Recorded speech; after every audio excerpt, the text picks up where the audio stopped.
And next would be some important topics related to trauma. So we'll start with the topic. Are you people able to see my screen? This meeting is being recorded. Okay, Bhagya.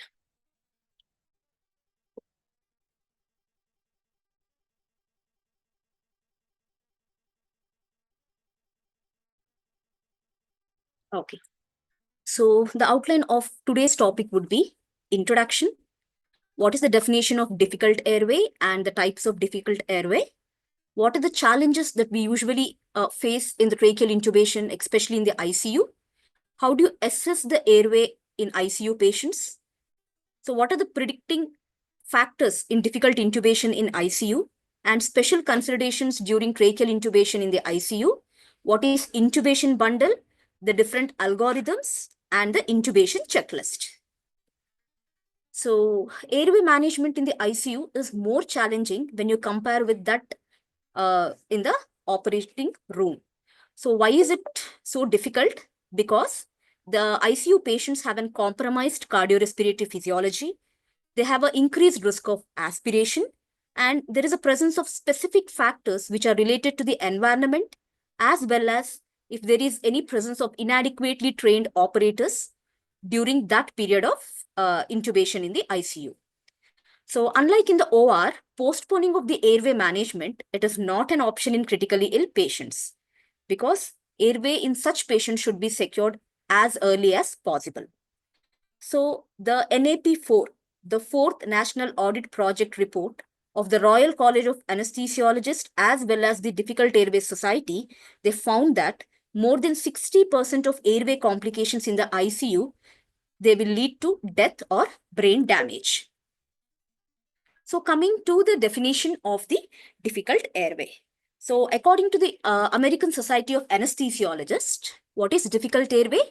It is a clinical situation in which a conventionally trained anesthesiologist will experience difficulty either with mask ventilation, either with tracheal intubation, or both. So basically the spectrum of difficult airway starts from bag and mask ventilation. So it could be either difficult bag and mask ventilation, difficulty in inserting a supraglottic airway, difficulty in intubation, or it could be a difficult surgical airway. So these are all the spectrum of difficult airway. Now, this difficult airway can be divided into two categories. One is anatomically difficult airway, one is physiologically difficult airway. So anatomically difficult airway, these are nothing but the anatomical or the logistics for successful airway management. For this, you need to have a complete anatomical assessment of the airway. Okay, but what is this physiological difficult airway? This is most commonly seen in our critically ill patients. So basically, these critically ill patients have a compromised hemodynamics. They have impaired oxygenation or ventilation parameters, and there is a lot of metabolic derangement which happens in the critically ill patients. So such difficulties are known as physiologically difficult airway. Okay. So if you want to manage a physiologically difficult airway, you have to manage you have to optimize the overall patient condition in order to prevent this physiologically difficult airway. Otherwise, it may lead to peri-intubation arrest. Okay. So this will make the concept clear. So anatomical difficult airway could be, as I already told the spectrum, difficult bag mask ventilation, difficult supraglottic device placement, difficult intubation, or difficult surgical airway. Now, physiological difficult airway is basically involvement of any of these systems. Okay, suppose in a neurological system, if the patient has raised ICP, then we will be confused to give what type of induction agents, right? If there is cardiovascular derangement, that if the patient has decreased ejection fraction or there is some arrhythmias, okay, or the preload, there is derangements in their preload or afterload. So any anesthetic drugs may lead to further hemodynamic instability in these patients.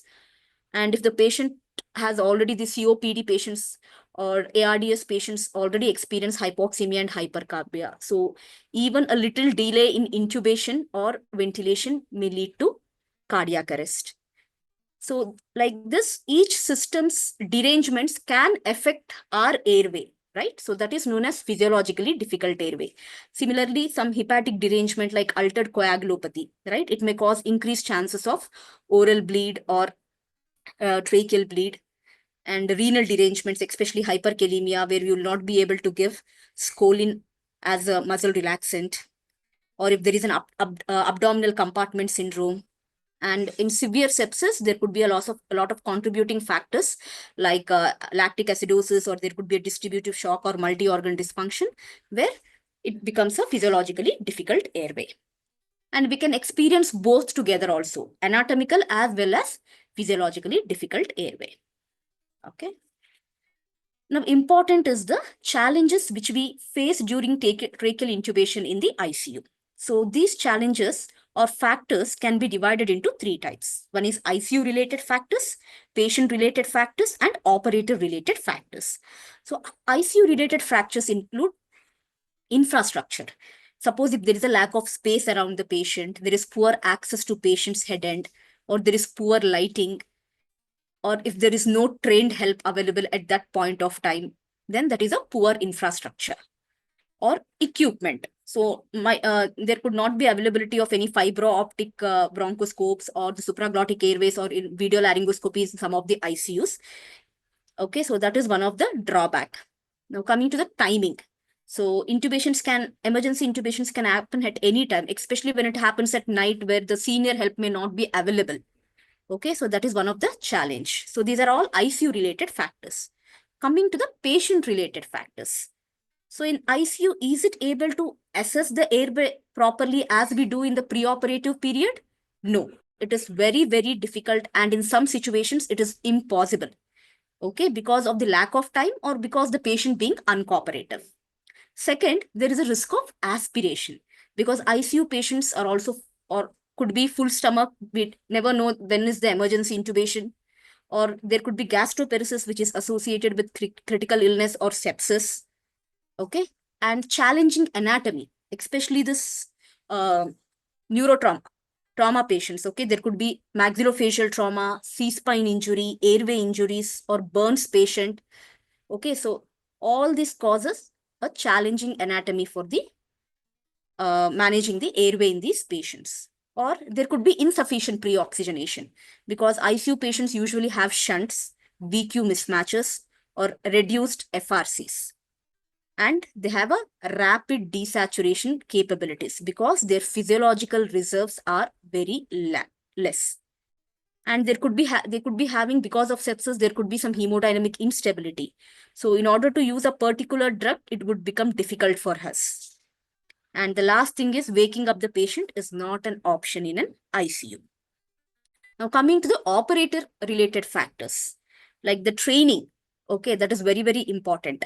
Okay, and what is the experience in ICU? What is the experience in endotracheal intubation? Because junior doctors who have newly just came into the ICU, the chances of them intubating is very difficult. So that might affect the patient's outcome. And important stress which is present in the ICU, important thing which might lead to a difficult airway situation. Now comes complications which might occur during tracheal intubation. So one is we can see a difficult intubation or you have a multiple attempts. Okay, that is the most common thing. Second, severe hypoxemia. Third could be hypotension because of the inducing agents. There could be increased chances of esophageal intubation, aspiration, and in some rare cases, even cardiac arrest. Now, airway assessment, especially in predicting the difficult airway. So usually we will not use all these mnemonics in the ICU, okay, because airway assessment in the ICU is a very difficult thing, but might be in your exams, especially the practical exams. If your examiner is from the anesthesiology background, might be he might ask one of these mnemonic. So just for your knowledge, so the mnemonic for difficult mask ventilation is MONS, means difficult mask seal or inadequate mask seal, obese patients, age more than 55 years, N stands for no or lack of teeth, and S for smoker. So greater than 2 of any these can markedly increase the risk of difficult bag mask ventilation. Second, difficult supraglottic airway disease, for which we have the mnemonic RODS. So R for restricted mouth opening, O for obstruction, D for distorted airway, and S for stiff lungs, or if there is any cervical spine injury. Okay, and next would be difficult laryngoscopy. So difficult laryngoscopy, the mnemonic is lemon. L for look externally. So what do you want to look externally? You want to see if there is any facial trauma, any large incisors, beard, mustache, or any large tongue. And you have to evaluate the 3-3-2 rule. So what is this 3-3-2 rule? The first 3 stands for the incisor distance. Okay, between the 2 incisor or the mouth opening basically. Okay, it should be 3 finger breadth. Then the hyoid mental distance, this should also be 3 finger breadth. And the 2 finger breadth is nothing but the thyroid to mouth distance. Okay, this is the 3-3-2 rule. Okay, M stands for malampatti, O stands for any obstruction, especially in the oropharyngeal region, and N for neck mobility. And last one is difficult phona, that is front of neck axis. Okay, so here you have the mnemonic short. S for if there is any previous neck surgeries, like especially the thyroid surgeries. H for hematoma. O for obese patients. R for restriction, either flexion or extension restriction because of the previous radiotherapy, or if there is a tumor sitting in the front of the neck. So these are the mnemonics. So better to remember them. And there is recently one more easy way of assessing this difficult airway in especially either in the perioperative period or if possible in the ICU. That is nothing but the SARI index. What is SARI? It is simplified airway risk index, which takes into account the mouth opening, okay, the thyromental distance, the malampatti score, the neck movement, ability to prognathe, what is the weight of the patient, and if there is a previous history of difficult intubation. So a lot of points are allotted for each of the component. So if the score is more than or equal to 4, then it indicates difficult direct laryngoscopy. Okay, so if you have time, you can just do this SARI index and you can assess the difficulty in laryngoscopy. So this is important for our ICU. Okay, predicting difficult intubation. This is for difficult laryngoscopy. This is for difficult intubation in ICU. So you have the Makocha score. So what does the Makocha stand for? So M for Malampatti score 3 or 4. A for any history of obstructive sleep apnea. C for cervical spine limitation. O for mouth opening less than 3 centimeter. C for coma, H for hypoxemia, and A for non-trained anesthesiologist. Okay, so each one has different scores. Okay, so basically they have divided this into factors related to patient, factors related to pathology, and factors related to operator. So the total score is 12. So 0 is an easy intubation, whereas 12 indicates very difficult intubation. So what is the advantage of this score is that it not only involves the patient-related anatomical difficult factors, but also it includes the physiological factors as well as the operator's experience. Okay, but what? So the sensitivity of this test is around 73%. And the disadvantages of this test is it has been not validated for the use with video laryngoscopy. Okay, so this is very important. Makocha score you need to remember. Now, if anyone asks, yes, how do you manage the difficult intubation in ICU? So you have to know this special considerations which we take during intubation in an ICU patient. So first important thing is there should be presence of 2 operators, among which one should be experienced in the airway management. Okay, so there are a lot of studies. Okay, so this is one of the study which was published in 2008 in the Journal of Anesthesiology. So they have shown that supervision by an attending anesthesiologist was associated with the decreased incidence of complications during emergent intubations. So you require 2 operators. One should be at least an anesthesiologist or any senior who is experienced in intubation. Second is you need to call for help at the earliest. Okay, so you have intubated 2 to 3 times, you have tried direct laryngoscopy, there is a lot of bleeding happening, and fourth or fifth attempt you are going to call your senior, then that is not the correct time, right? So when to call for help, okay, you should know that. So first, when the first difficulty in airway management is encountered, please inform to one of your sister or junior doctors to go and call your senior. Second, okay, you need more help. Okay, so when is it? When the final attempt at rescue mask ventilation fails and you're planning for an emergency cricothyroidotomy. At that time, you need more help. Okay, so these two are important situations where you need to call for help. The third one is the pre-oxygenation, which is very, very important in an ICU patient. And also the peri-intubation oxygenation, or also known as apneic ventilation or apneic oxygenation. Okay. So as we all know, oxygen desaturation is the most common complication occurring during intubation in ICU patient, which may sometimes lead to aborting the intubation attempts. So proper pre-oxygenation is important in order to prolong the time to desaturation and also to increase the chance of first attempt success at intubation. So how can we achieve a good pre-oxygenation in an ICU patient? Okay, yeah, we all do bag mask ventilation, but there are many trials which tell that NIV or using an HFNC will help securing a good or having a good pre-oxygen reserve before intubation. So 3 minutes of pre-oxygenation using non-invasive ventilation, which is delivered by an ICU ventilator, is more effective in reducing the desaturation than by face mask with bag and reservoir. Also, HFNC with a 100% FiO2 and a flow of 60 liters have also shown to be superior compared to the bag mask ventilation. So there are many studies which showed the benefit. So this is one of the study which showed NIV improves pre-oxygenation before intubation. So here the group is divided into NIV and bag mask ventilation, and they have shown that pre-oxygenation using NIV is more effective at reducing the arterial oxyhemoglobin desaturation compared to the usual method, that is the bag mask ventilation.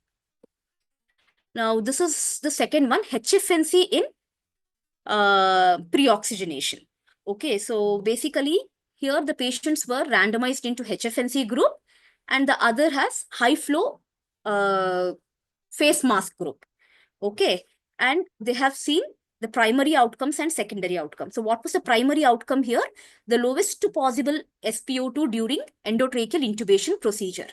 Okay, and if you see for the high flow nasal cannula, the lowest possible was 91.5, whereas in high flow face mask, it is 89.5, which is not statistically significant. Coming to the secondary outcome, a lot of secondary outcomes, including even the morbidity in ICU, the length of stay, mortality at 28 days, everything, there was no statistical significance. So this was published in 2015 in the Intensive Care Medicine Journal. So despite what they have concluded, so despite the theoretical advantages, in acutely severely hypoxemic patients, HFNC as a pre-oxygenation device was not more efficient than the high FiO2 face mask. Okay. Now, in the same year, there was one more trial which has been done. The same use of HFNC to prevent desaturation during tracheal intubation in mild to moderate hypoxemia.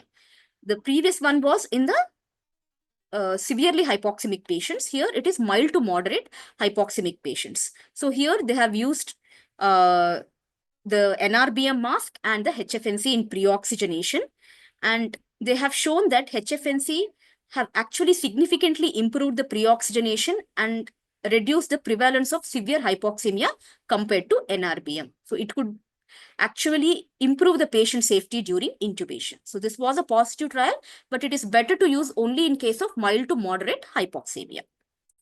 Now, there was a recent trial which was published, not recent, it was published in 2016, the OPTI-NIV trial. So what they have done here, they have used both NIV plus HFNC in pre-oxygenation. So they connected HFNC, upon that they have put an NIV. Okay. And they have compared it with only NIV. Okay, as a pre-oxygenation method. And if you see, I mean, there was no statistical significance either in primary or the secondary outcomes. Okay, so you can use either one of it, not to use both together. Okay, so they have recorded no significant difference between the groups in intubation related complications or in the ICU mortality. So the next is the hemodynamic stability. So intubation actually causes hypotension in most of the patients. And if you come to the ICU patients, nearly 50% of these patients may experience hypotension, and around 30% of the patients may experience a cardiovascular collapse also. So hemodynamic instability is one of the independent predictor of death following intubation, and it has also shown to increase ICU stay and hospital mortality. So how do you prevent this hypotension? So how do you optimize this patient? So while you are giving pre-oxygenation, also give some fluid boluses to the patient. So fluid resuscitation along with pre-oxygenation. Second, you have to be prepared if there is a intubation happening immediately after, hypotension happening immediately after intubation, you should be ready with your vasopressor support. Okay. And third, you need to select proper drugs for intubation, depending upon which patient you are intubating. Okay. So these three important things has to be seen to reduce the chances of hemodynamic instability in an ICU patient whom you want to intubate. Now, selection of the pharmacological agents. So, benzodiazepines, propofol, thiopental, even if used in reduced doses, especially in ICU patients, they lead to decreased systemic vascular resistance, they produce myocardial depression, and may cause precipitous fall in blood pressure, especially in the ASA 3 to 4 patients and those who have already having a hypotension, especially the septic patients. So the best agents in the ICU would be either etomidate or ketamine. But we all know that especially etomidate in septic patient may lead to uh, adrenal insufficiency. No, but the effect is very, very low and there is no much harm. There are a lot of studies which have been done on this. So it just causes a transient adrenal insufficiency and it doesn't harm much. So you can use etomidate. And coming to the ketamine, because it has a lot of sympathomimetic effects, it helps in maintaining the blood pressure, but it may cause hypertension, tachycardia, increased airway secretions, raised ICP, and intraocular pressures. Unless contraindicated, even in, I think, raised ICP, you can use ketamine. So it is one of the preferred induction agent for endotracheal intubation in ICU. Okay. Other agents like opiates, dexmedetomidine, or lignocaine, they can be used as adjuncts to blunt the sympathetic response to laryngoscopy. Now, coming to the next group of drugs, the neuromuscular blocking agents. So these neuromuscular blocking agents, they improve not only the laryngoscopic grade of view, but also the overall intubating rates. So they have been shown to improve the first attempt intubation success with both rapid as well as delayed sequence intubations, irrespective of the choice of induction agent or the route of administration. So the most commonly used one is the suxamethonium. Okay, but in contraindications, especially if there is a hyperkalemia, AKI, so where there is a contraindication, you can also use rocuronium at a dose of 1.2 mg per kg. And a lot of studies had showed a comparable speed of action and intubating conditions to suxamethonium. So better to use a scoline. If there is a contraindications to scoline, then you can use rocuronium as a muscle relaxant. Now coming to the device selection. So the DAS guidelines, most of the guidelines and studies tell that the ideal way of intubating an ICU patient is by using a video laryngoscopy. Okay, and it has shown that it increases the first attempt success and it improves even the glottic visualization during intubation. Okay, so there is a lot of studies and this is one of the meta-analysis which was produced in 2014 only. And they showed that video laryngoscopy could be useful in the airway management of ICU patients. Okay, because it reduces the risk of difficult orotracheal intubations. If you see the p-value, it is statistically significant. It reduces the grade of Cormac grade 3, 4 to around 2. and it also prevents esophageal intubations. So now next is, how do you induce these patients? Okay, the most common thing which we use is the rapid sequence induction. Why? Because most of the ICU patients, they are considered to have a full stomach, and securing the airway with the RSI, it seems logical here. So either we use scoline or rocuronium in this condition, and we usually apply the cricoid pressure, right? But in some situations, this cricoid pressure would actually obstruct our laryngoscopic view. So in such situations, you have to apply the cricoid pressure either partially or you completely release it to improve the laryngoscopic view and later to be reapplied. Okay. And gentle mask ventilation while applying this cricoid pressure before tracheal intubation can even prolong the time to desaturation and may be useful in those patients who have a poor respiratory reserve and in patients with sepsis. Now, drugs for RSI, yes, we all know hypnotics usually used is etomidate, ketamine, or propofol with the neuromuscular blocking agents like either succinylcholine or rocuronium. So pros and cons, if you have time, just go through it. Not so important at this situation. So, but you should know some differences between what is rapid sequence intubation and drug assisted intubation. So rapid sequence intubation is nothing but the administration of pharmacological agents, including paralytic agents. So here, if you see, yes, hypnotics plus a neuromuscular blocker. Okay, so if you use a paralytic agent, then it is known as rapid sequence intubation. But if you don't use a paralytic agent and if you only use your pre-medication like midaspenta and one of the hypnotic, okay, so basically deep sedation, okay, that is known as drug-assisted intubation, and this is now becoming more popular in the ICU settings. Okay, so just if anyone asks, at least you should know the definition or the difference between these two. Now, confirmation of tracheal intubation. Okay, as I told, the NAP4 report, it showed that failure to use capnography, it contributed to 17 deaths or brain damage in ICU. And it is also associated with esophageal intubations and accidental tube displacements in around 82% patients, leading to death or brain damage. So, even the NAP4 as well as the DAS guidelines, they recommend the use of capnography for confirmation of tracheal intubation in all critically ill patients, irrespective of location, whether it is in the emergency or whether it is in the OR or whether it is in the ICU, all the critically ill patients, you have to use capnography for the confirmation of tracheal intubation. The last one is about the human factors and training. So airway management training should be an integral part of the training of any specialty which deals with critically ill patients.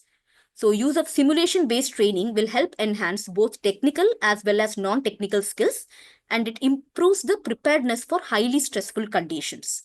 And you need to use an algorithmic approach and an intubation bundle which may further improve your performance. Now, what is this intubation bundle? Basically, we'll first know what is bundle.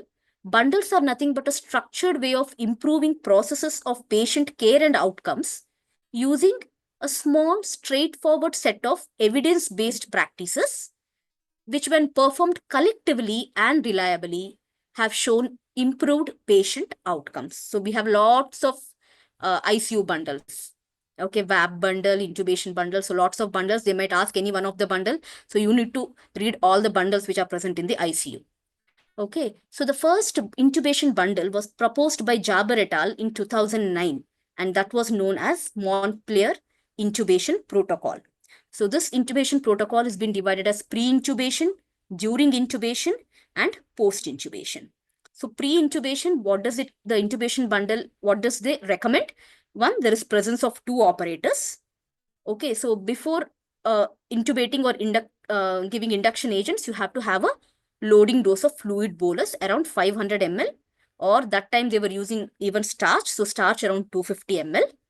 And preparation for long-term sedation. So prepare your midaspenta or dexmed infusions, and then pre-oxygenation for 3 minutes with NIV. This is the pre-intubation components of the intubation bundle. Now, during intubation, you have to do a rapid sequence induction and a cricoid maneuver or the Selix maneuver. Then post-intubation, you need to confirm it by capnography. And if the diastolic blood pressure post-intubation is less than 35, then you need to start the norepinephrine. This point is important. Okay, remember this point. And you have to initiate on long-term sedation and initiate the protective ventilation. This was the Montpelier intubation protocol in 2009 given by Jaber et al. But Koral et al. In 2018 have modified this Montpelier intubation protocol and got an update for it.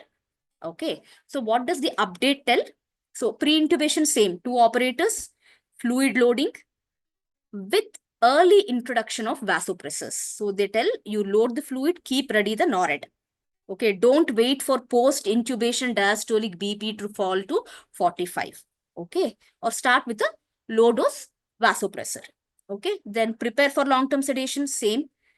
Pre-oxygenation to be done, especially in the upright position. Your head end elevation should be 20 to 30. Okay, and pre-oxygenation with NIV. This is the 5 components of pre-intubation. In per intubation or during intubation, so they told that use video laryngoscope wherever possible. If suppose you don't have a video laryngoscope, at least Macintosh with stillet or bougie should be used. Okay. Next, RSI same, Selix maneuver same, and ventilation in case of oxygen desaturation of less than 90%, or if elevated risk of oxygen desaturation higher than risk of aspiration. Okay, in such cases, you have to give ventilation. Now, post-intubation, capnography to confirm, and you have already started vasopressor here. So, if the BP, diastolic arterial blood pressure is less than 35 or systolic BP is less than 90, then you need to increase the vasopressor dose. Start the long-term ventilation, and you have to keep low airway pressure ventilation, basically low tidal volume ventilation. And they used here recruitment maneuvers, but now nowadays I think recruitment maneuvers are not much of importance, and they told to measure the cuff pressure here. Okay, so this is the update of the Montpelier intubation protocol in 2008 given by Kroll et al. Okay, so please remember this. This is very important for you. And the next one is about difficult airway cart. So you should know what are the components in the difficult airway cart. Okay, and you should all be having this difficult airway cart in your ICU. So this basically this plan of arrangement is given by the DAS guidelines. So in the drawer 1, you are going to keep all the things which are necessary for the direct laryngoscopy. So you keep your Macintosh, or you keep your any type of other laryngoscopes, video laryngoscopes, face mask, ET tubes, Magel's forceps, stillets, bougies, everything will be kept in drawer 1. In drawer 2, you'll be keeping those things which are required for mask ventilation and alternate intubation plan. Like you have to keep your oropharyngeal airway, nasopharyngeal airway, devices for high flow nasal oxygenation, McCoy blade, flexible fiber optic bronchoscope. So this is kept in drawer 2. Drawer 3, equipments for rescue ventilation and tube exchange.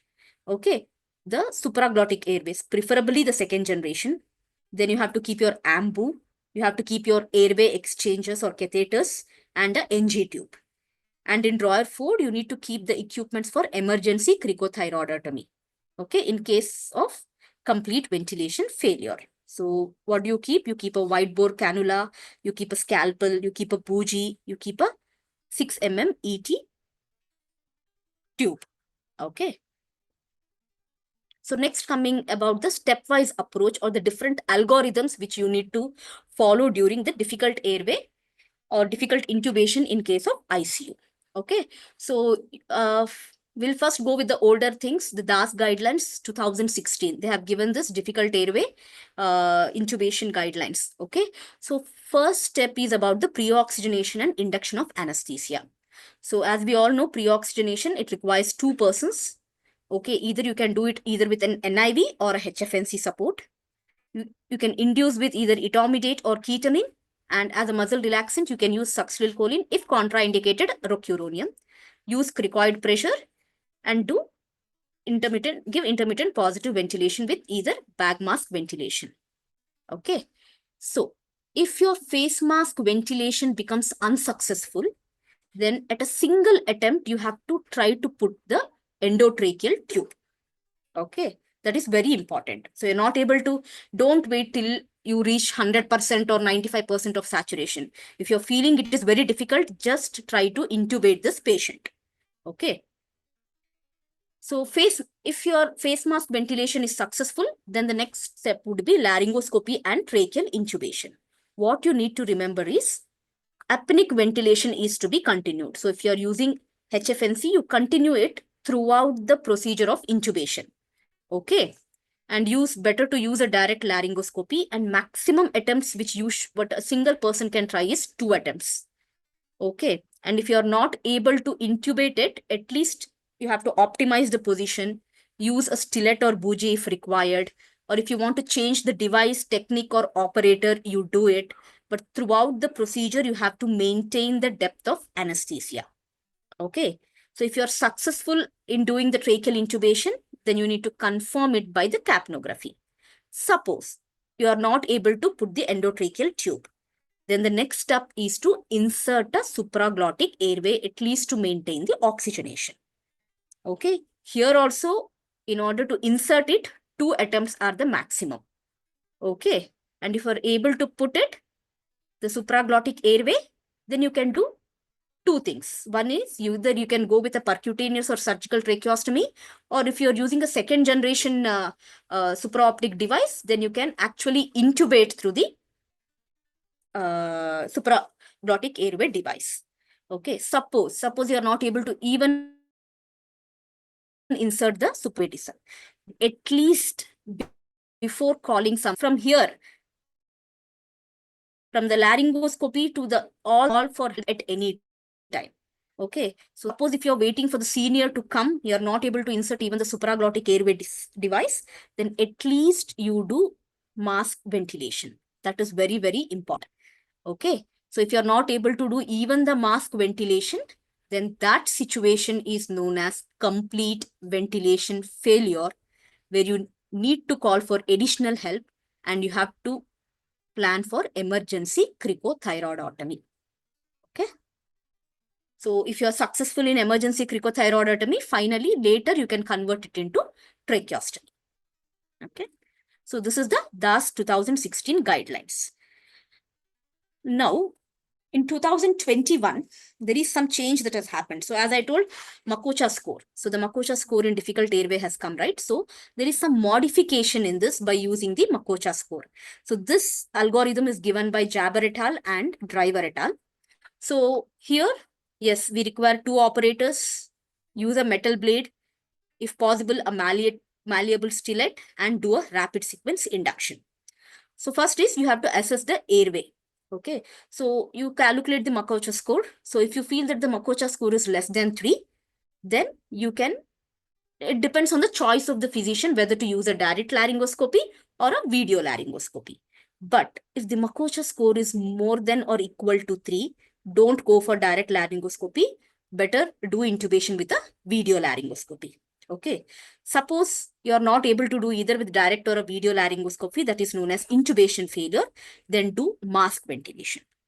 Okay. Then call for help and at least plan to do one more attempt. If you are using direct laryngoscopy, at least one more attempt of doing intubation with a video laryngoscopy, or use a intubating stillet. If that is not possible, then use a supraglottic airway, either the laryngeal mask or the fast track. Even that is not possible, then you can use fibroscope if you have availability in the ICU, or better to go for emergency cricothyroidotomy. Okay. So this is just a classification of the LMAs. So based on the generations, these are classified as first generation and second generation. So first generation is basically a simple airway device which has a low pressure pharyngeal seal.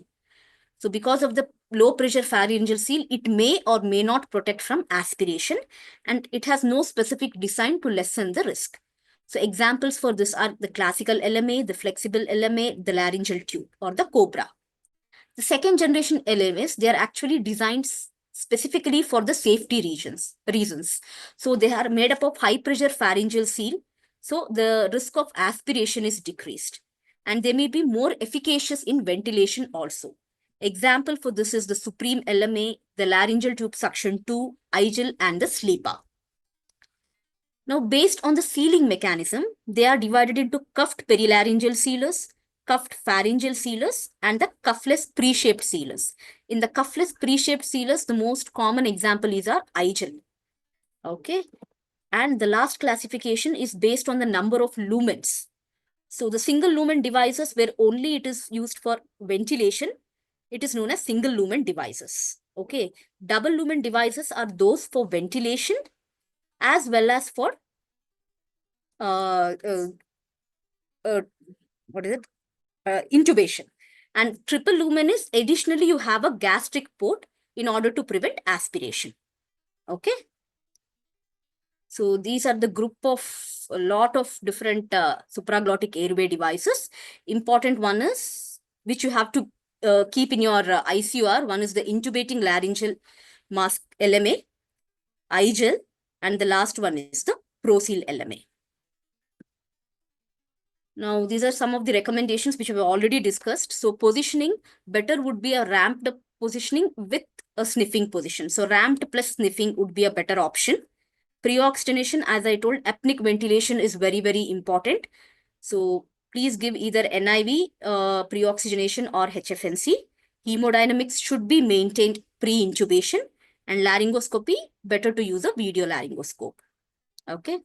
And you should have an intubation checklist for all your patients. Okay. So if you're planning to do, at least if you're planning for an elective intubation, emergency, I do understand, but elective, at least you're planning. So you need to have a intubation checklist.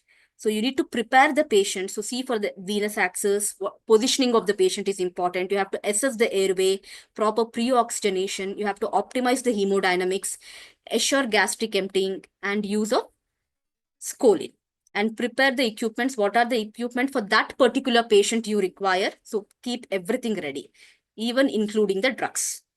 And you have to do team dynamics. So you have to assign each of your team member one work. So one will be handling suction, one will be drugs, one will be giving you the tube, laryngoscopes. Okay, so one will be doing the mask ventilation, one will be giving cricoid pressure. So you give a lot. Your team, one of them, one functions. And then you have to prepare for the difficult intubations. That is nothing but the plan A, plan B, plan C, and plan D, which we have already discussed in the DAS guidelines. Okay. Thank you.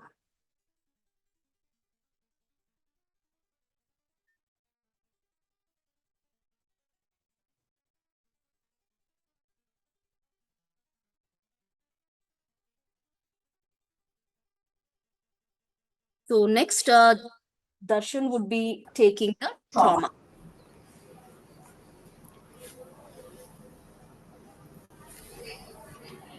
Thank you, ma'am. That was a wonderful class.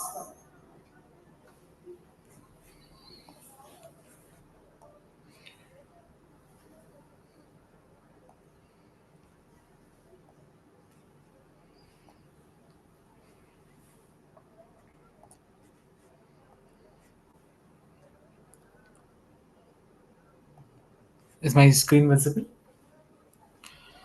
Okay. Good evening, everyone. So the further classes on a couple of topics on trauma and its associated management. So the first topic of trauma would be trauma-induced coagulopathy. Okay. So by definition, trauma-induced coagulopathy is a complex coagulative disorder which usually succeeds a severe trauma, and it is due to a dysregulated clot formation and breakdown. Okay, it can involve a spectrum of disease owing to coagulopathy that can be either a bleeding phenotype or a thrombotic phenotype, and sometimes even a mixed phenotype, similar to what we see in a case of a disseminated intravascular coagulation. Okay, similar to that, we have another condition called as TIC. Okay, so we all know this classical pathway of coagulation cascade, which involves the extrinsic pathway, the intrinsic pathway, and the common pathway. This is what we have been studying from our MBBS days, right? So there is a tissue injury, activation of the tissue factor that starts on the cascade with factor 7 being involved, and subsequently even the intrinsic pathway gets activated. We all know this is actually a very good image which shows that roughly the bleeding time and the clotting time, all of that, what is the timelines which is supposed to be present. So when the both extrinsic and intrinsic pathway get activated, what usually is the final focus point is the factor 10, which gets converted to factor 10A, which then acts on prothrombin, converting it to thrombin, which is again acted on by fibrinogen, forming a stable clot. Okay, this is what we see in the classical pathway of coagulation cascade. But right now, many other hematological society like the British and the American Society of Hematology, they have come with another way of explaining this, which is actually called as the initiation phase, amplification phase, and the propagation phase. Similar to any other case of a clot or bleeding, even in trauma, this follows the same principles. Okay, so going into the pathophysiology of trauma induced coagulopathy, the primary driver is the tissue injury, which releases the tissue factor from the extrinsic pathway.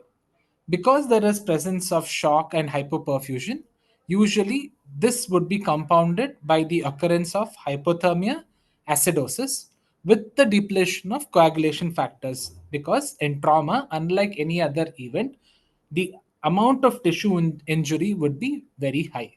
Okay. The next important thing is the endothelial damage. If at all the patient has a penetrating type of injury, or an injury in multiple sources like both the thorax and the abdomen, this leads to a catastrophic activation of the coagulation cascade, which leads to consumptive coagulopathy as we see in DIC. Okay. So these are the primary drivers of trauma-induced coagulopathy. That is your tissue injury, shock and hypoperfusion, and endothelial injury.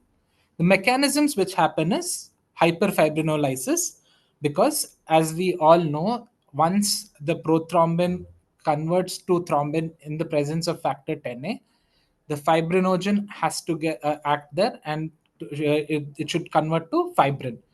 Fibrin is the one which forms the stabilized clot. Okay, so in the presence of tissue plasminogen activator, there will be breakage of this particular uh, a stabilized clot, which leads to hyperfibrinolysis. Okay, so this is what usually happens in the coagulation cascade. So this is the first trigger and the mechanism which happens in trauma-induced coagulopathy. Along with this, there will be dysfunctional platelet activation because of either a reduced number or functionality of the platelet would be lost. How does the functionality matter? Because sometimes a proper clot formation does not happen because of a lot of other issues, probably the von Willebrand factor or the tissue factors, or the adhesion of the platelets would get hampered, because of which it causes dysfunction of platelets. Other things are quite simple and straightforward. Coagulation factor depletion, we all know, because there is a large rent or break in the tissue, the amount of factors which will be present at that particular time would be reduced. And this sometimes can also be worsened by our resuscitation, that is also known as dilutional coagulopathy. Okay, along with this, another important key mechanism is the inflammation and thrombosis crosstalk. Because of activation of the complement pathway and inflammatory pathway, there will be a mismatch between the pro and the anti-inflammatory parameters, which exacerbates coagulopathy. Okay, similar to what we saw yesterday when I was talking about burns. Okay, this usually would lead to a catastrophic triad called the lethal triad. That is the triad of death, which is hypothermia, acidosis, and coagulopathy. So, if you understood the pathophysiology, it starts off with the primary drivers like the tissue injury, shock and hypoperfusion, and endothelial injury.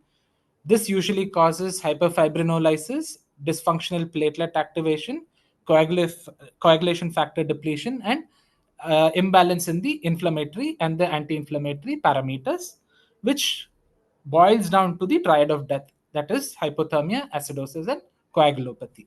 Okay, so how does it look like? So imagine this patient who has come with major trauma. He can usually be seen as having a torrential bleed. So because of the bleed, there will be shock. Along with that, there will be tissue damage.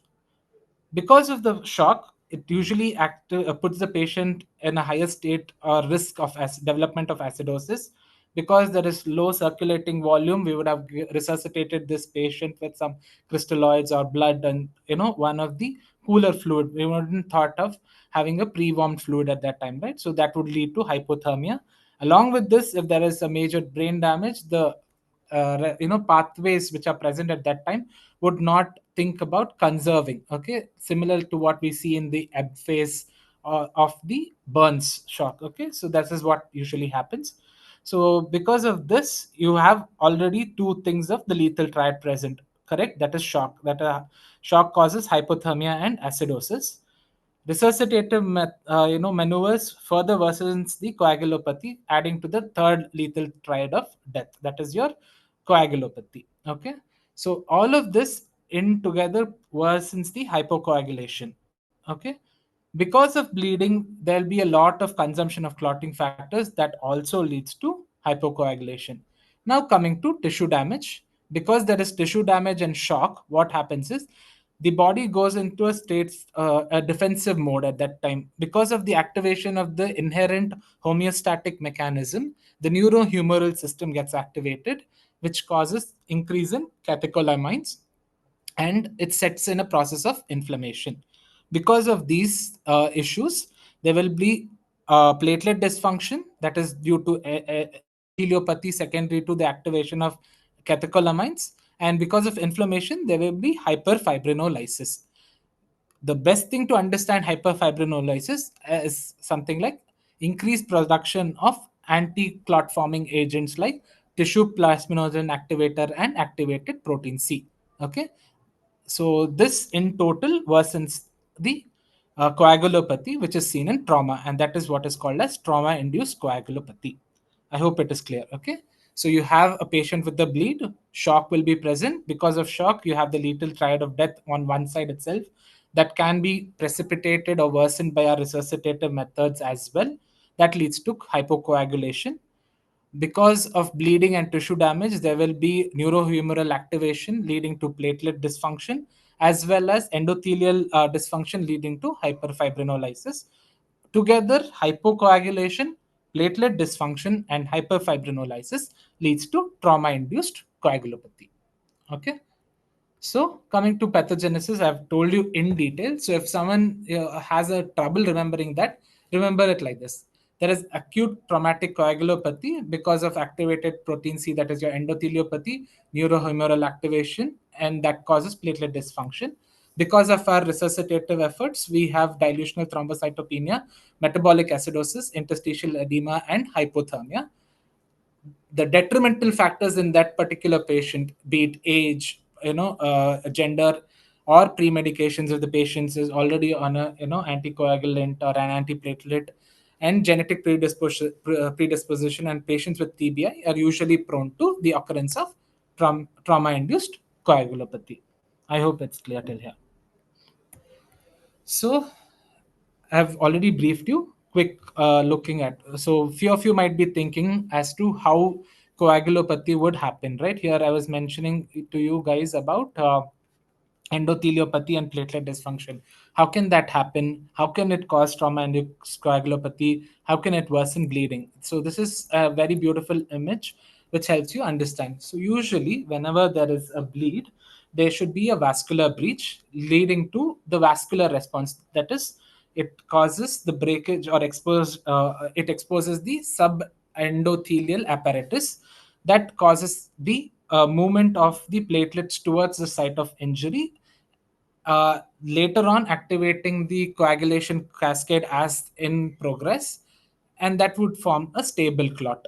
Okay, in this you see there is a lot of other factors, that is your Adam TS13, von Willebrand factor, okay, and other coagulation factors including fibrinogen. Okay, so what usually happens in trauma-induced coagulopathy is because of hemorrhagic shock and hypoperfusion, there will be microvascular as well as macrovascular thrombus and inflammation. This usually, that is, the subendothelial apparatus goes into haywire. There will not be breaking down of the von Willebrand factor. That is, there'll be a presence of ultra large von Willebrand factors, decrease in Adam TS13. The glycocalyx layer will get shredded, so the platelet would not know where to go and sit. Along with drop in the number of platelets, that is dilutional thrombocytopenia, there will also be dilutional coagulopathy, which ends up causing the trauma-induced coagulopathy. So I think so this will help you understand in detail. Okay, this is the pathophysiology of trauma-induced coagulopathy.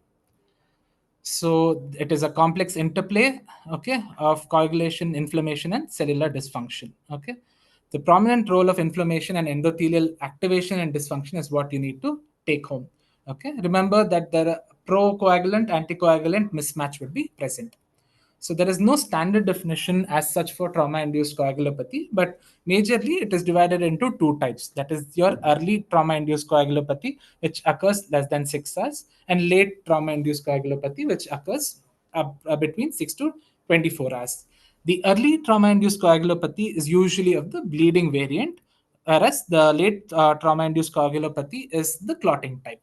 Okay, so this figure helps us understand. This is a patient with a normal coagulation pathway. If you can see here, there is an image of a TEG. Okay, so the TEG shows there is proper clot formation and proper progression of the clot. Okay, so here all the factors are present in normalcy, but in patients with early DIC, they usually show a bleeding type. So probably there'll be a factor deficiency, platelet deficiency. So you can see the TEG graph actually has tapered down.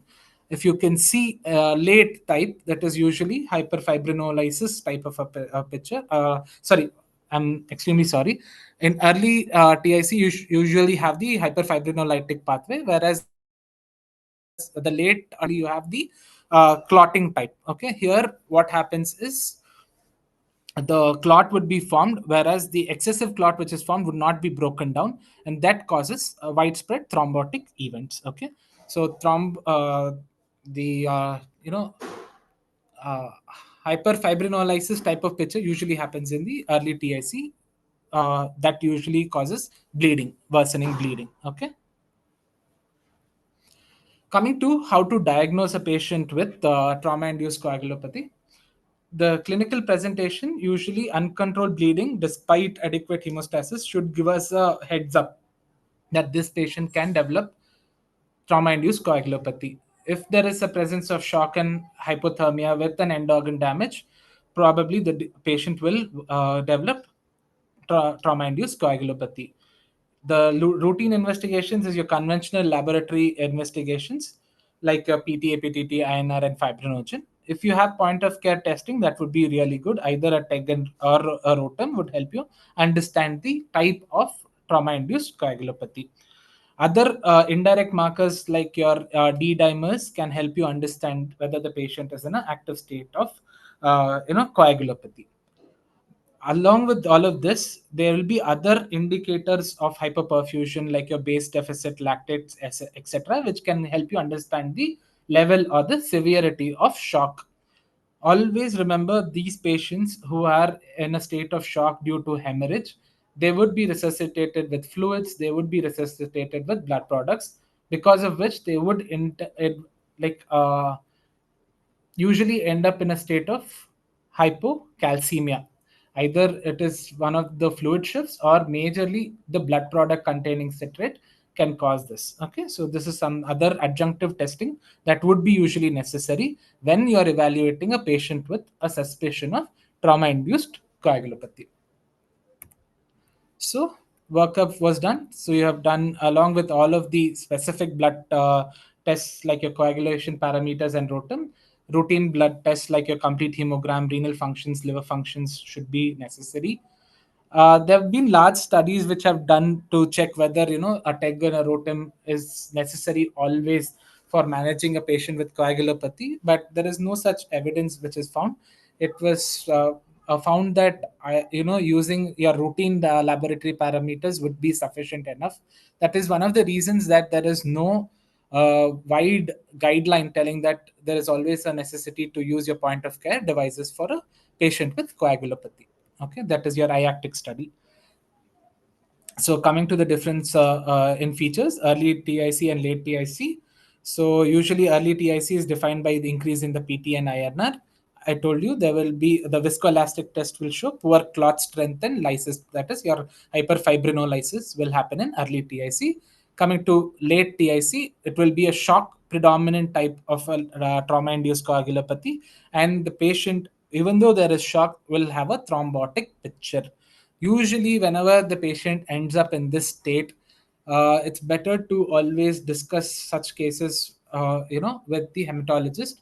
And based on the risk benefit analysis, probably the need for, uh, heparin or any other, anticoagulant should be considered.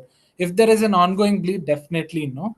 If the shock is present but it is showing a thrombotic picture, then you should think of your other agents after definitely consulting with a hematologist. So, as in general, for any case of trauma, coagulopathy, and bleeding, the general measures should be followed. Prevent hypothermia in such patients. Prevent excessive use of crystalloids. Okay, restore perfusion and control bleeding at the earliest. Okay, that is the most important thing. I'll be discussing about specific measures when I will be talking to you about damage controlled resuscitation in the later slides or later class. Damage control resuscitation usually involves two important tenets, that is, your permissive hypotension and minimal use of crystalloids, targeting a particular blood pressure that is usually roughly around 90 millimeters of mercury in patients who do not have traumatic brain injury. Okay, as the ATLS guidelines go, the crystalloids that are specifically to be used in any case of trauma should not exceed 1 liter in the first hour. If at all, if you are unable to resuscitate the patient and your patient lands up in a grade 2 or grade 3 or grade 4, probably you have to transfuse them. Grade 2 is a red flag. Probably you have to keep a very close watch on such patients because they might slip into severe grades of hemorrhagic shock. Hemostatic resuscitation, you all know the proper trial, which came up with the use of 1:1:1 ratio of the plasma platelet and the red blood cells. Fibrinogen replacement, calcium replacement is similar, based on the level of fibrinogen which has been drawn from the patient sample at the time of arrival.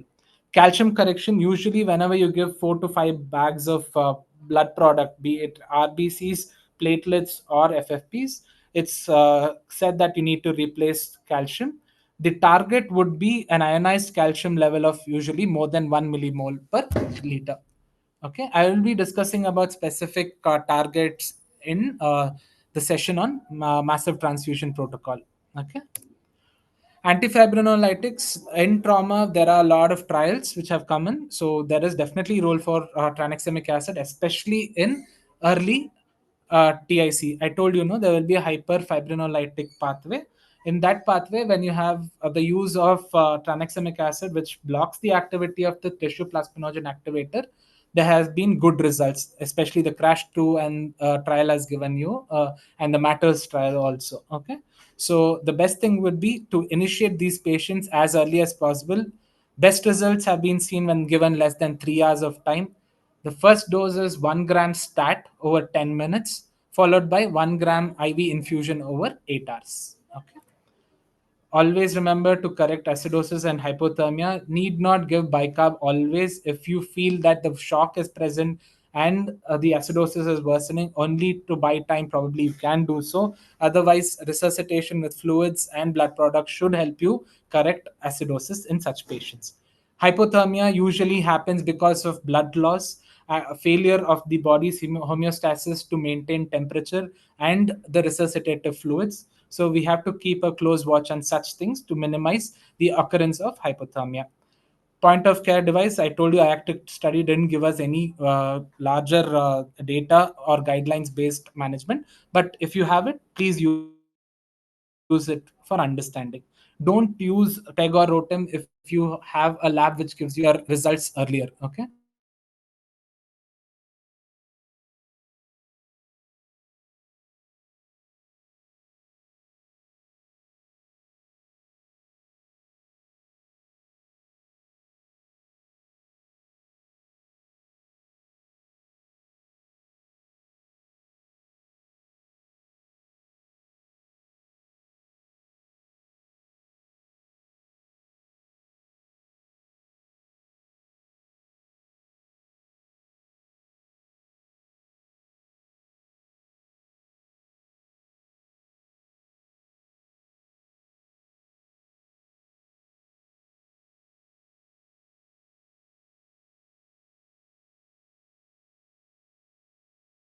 Usually visual bleeds, if there are any like a open fracture, etc., you should see that it is taken care of either by surgical intervention or probably any interventional procedure.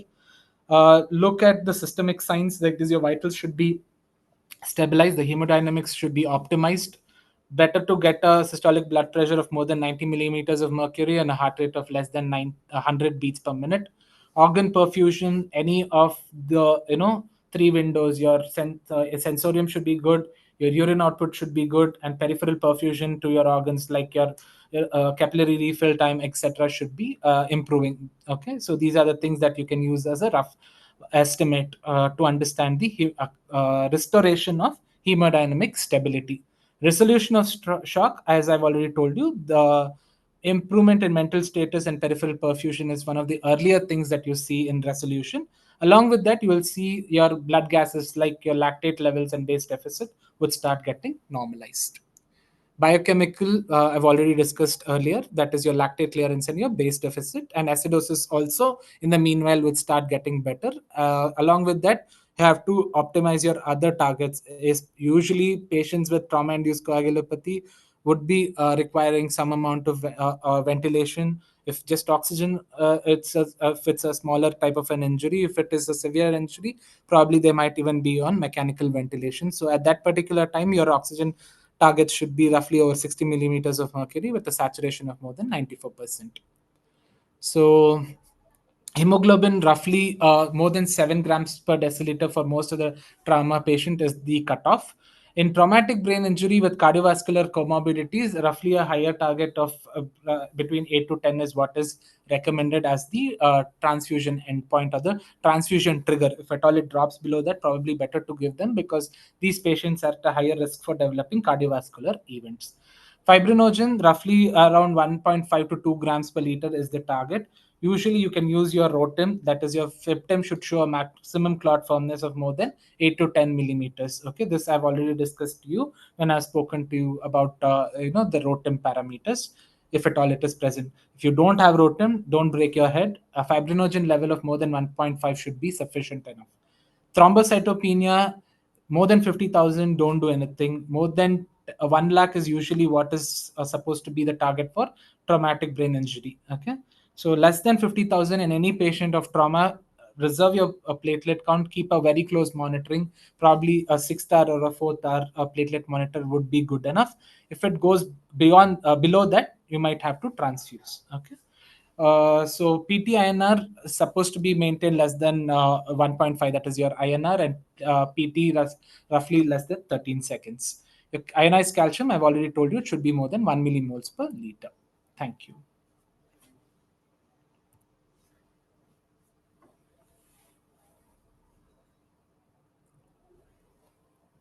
Okay. Any questions? You can put it in the chat box. I also want to take some break.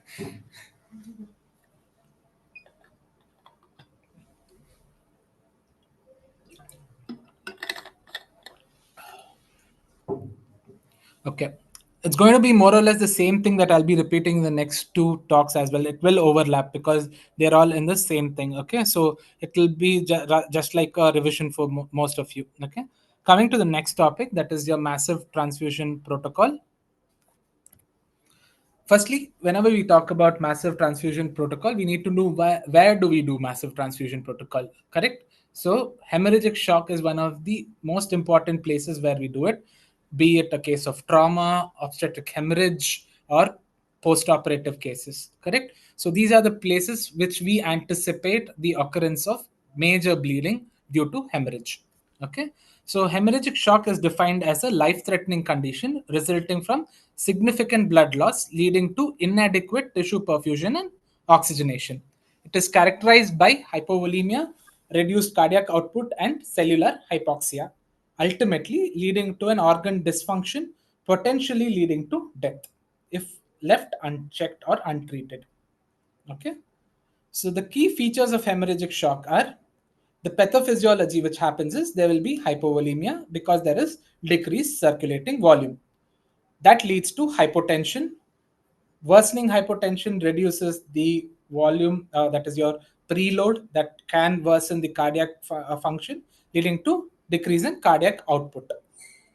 Later on, because there is decreased cardiac output, peripheral perfusion to all the vital organs would come down, leading to tissue hypoxia. Correct?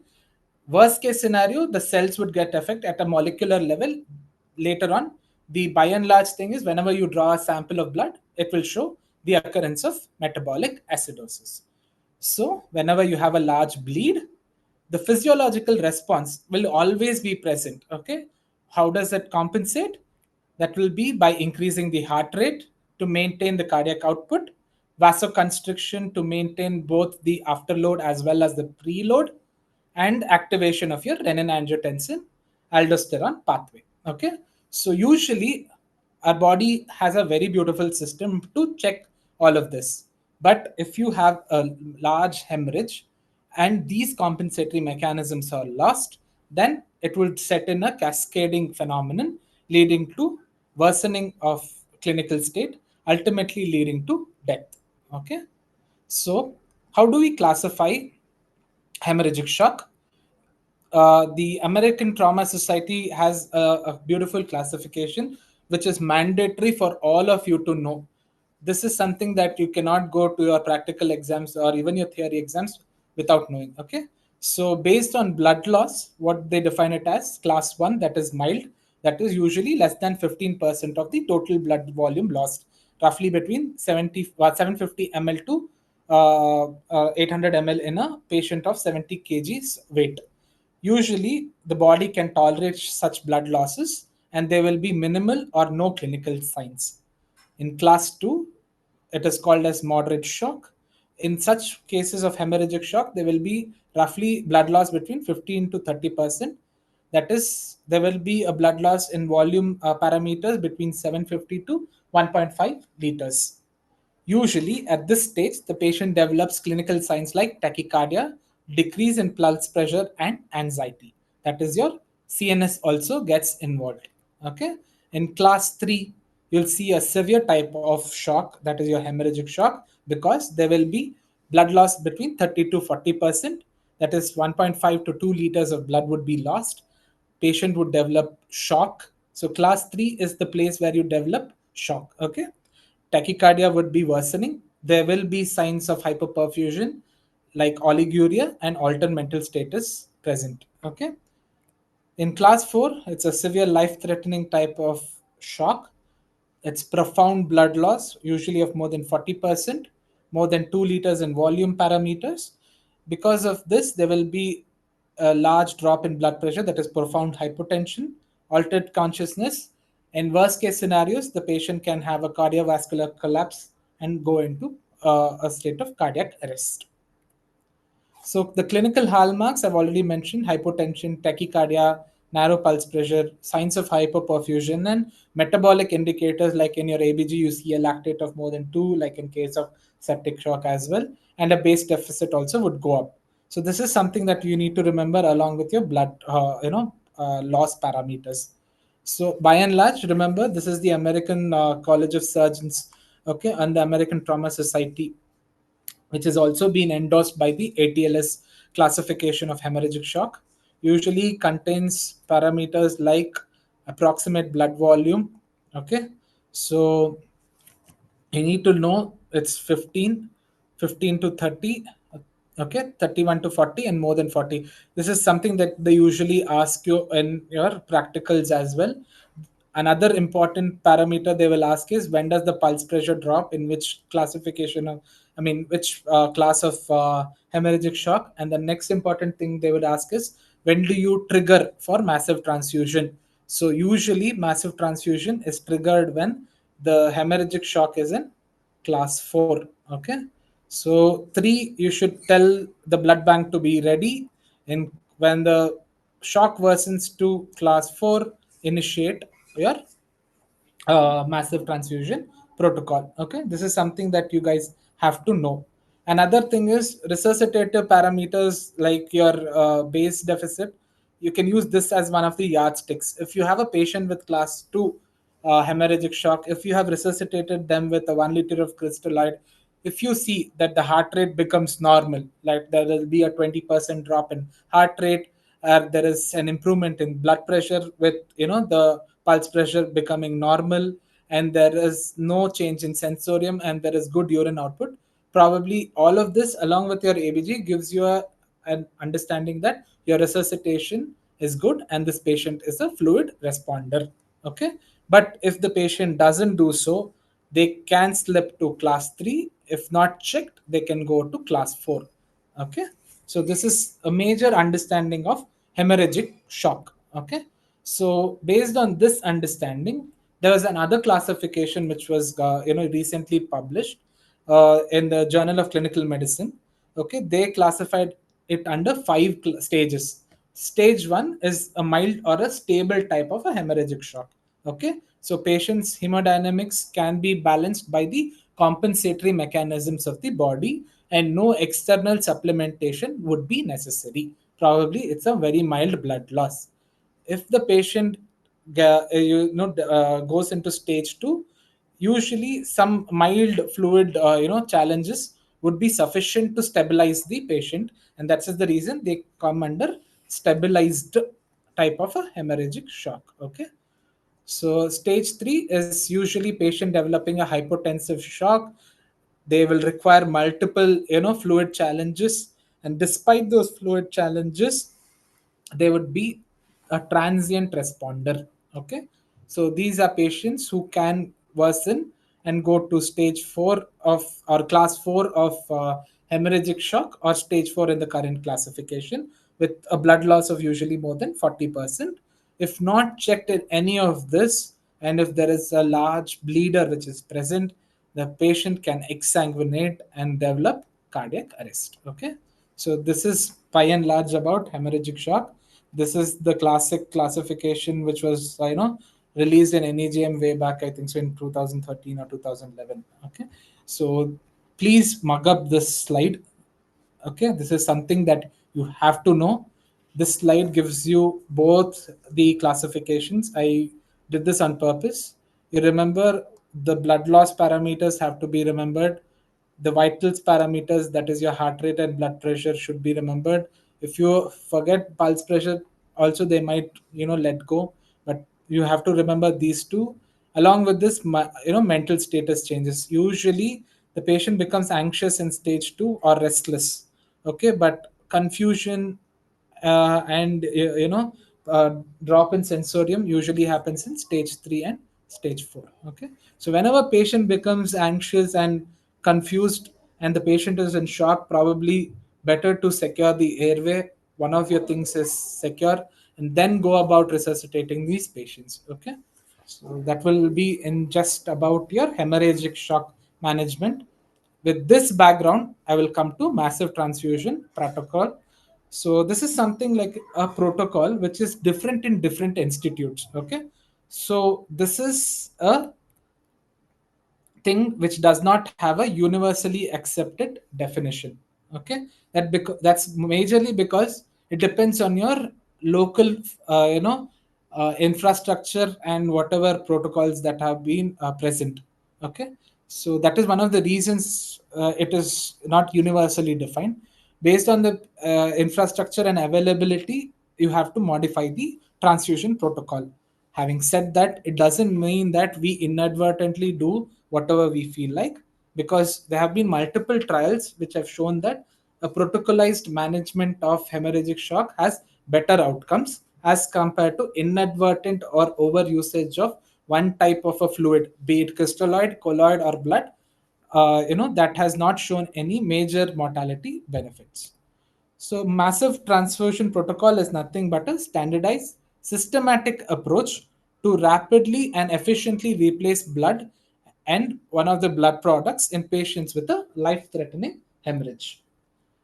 It is designed to optimize hemostasis, restoring the circulating blood volume to prevent any complications which are associated with either volume loss or massive transfusion. Okay, so there have been multiple cutoffs which have been given, which are Can you defined as show the previous slide again, please? okay.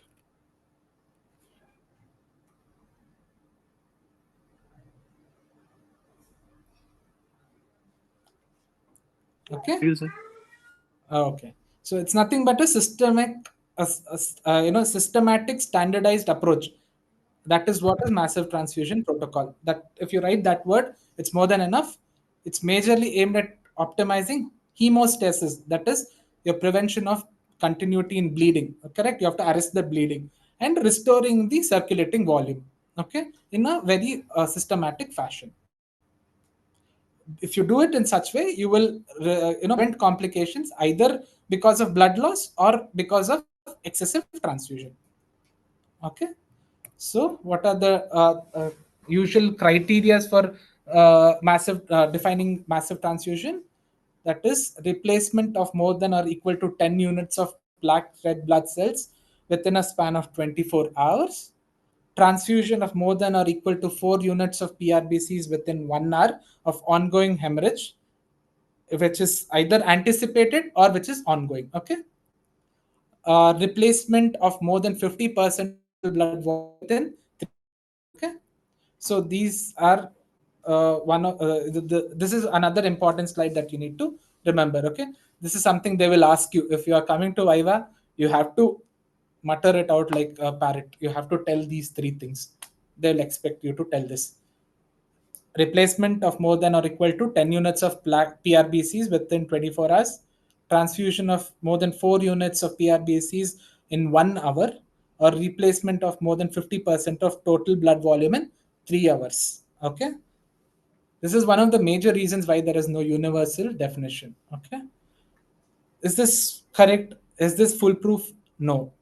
Okay, so I will tell you why it is not foolproof in the subsequent slides. Okay, or is there any better way for us to initiate massive transfusion protocol? So whenever we are thinking about MTP, we should have a goal. So I told you the earlier goal was stop bleeding when it is happening and restore blood volume as early as possible and prevent excessive transfusion of blood products and fluids. So this is what we have to do. It should be done in a balanced ratio. So what usually, which has been told, especially after rapid trial, is 1:1:1 of the PRBCs, fresh frozen plasma, and platelets. The complications like the lethal triad of death, which can happen because of volume loss or trauma-induced coagulopathy, should be prevented. Okay, that is your coagulopathy, acidosis, and hypothermia.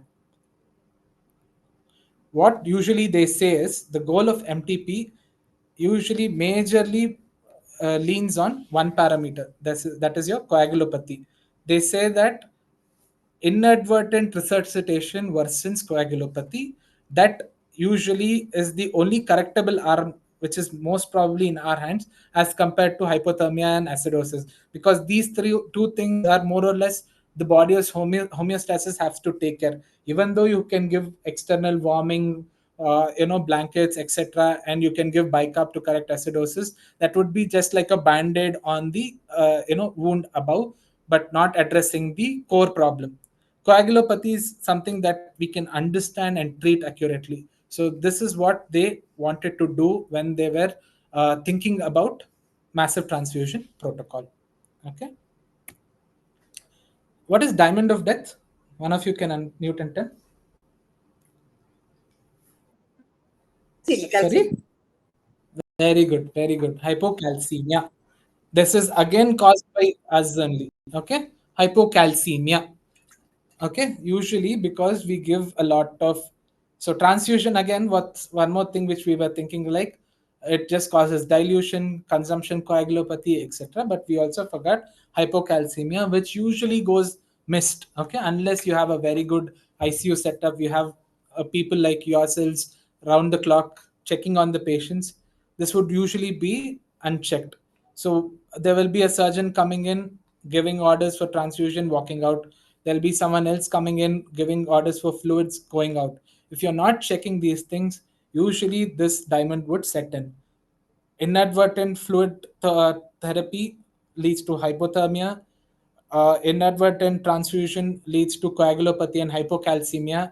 Because of this, there will be worsening of, you know, hypotension, which is already there, that leads to acidosis. So because of all of this, it will end up in a lethal diamond. Okay, so ultimately, if this is set in, it's really difficult to get this patient out and save him. Okay, the whole goal is to prevent the occurrence of this diamond of death.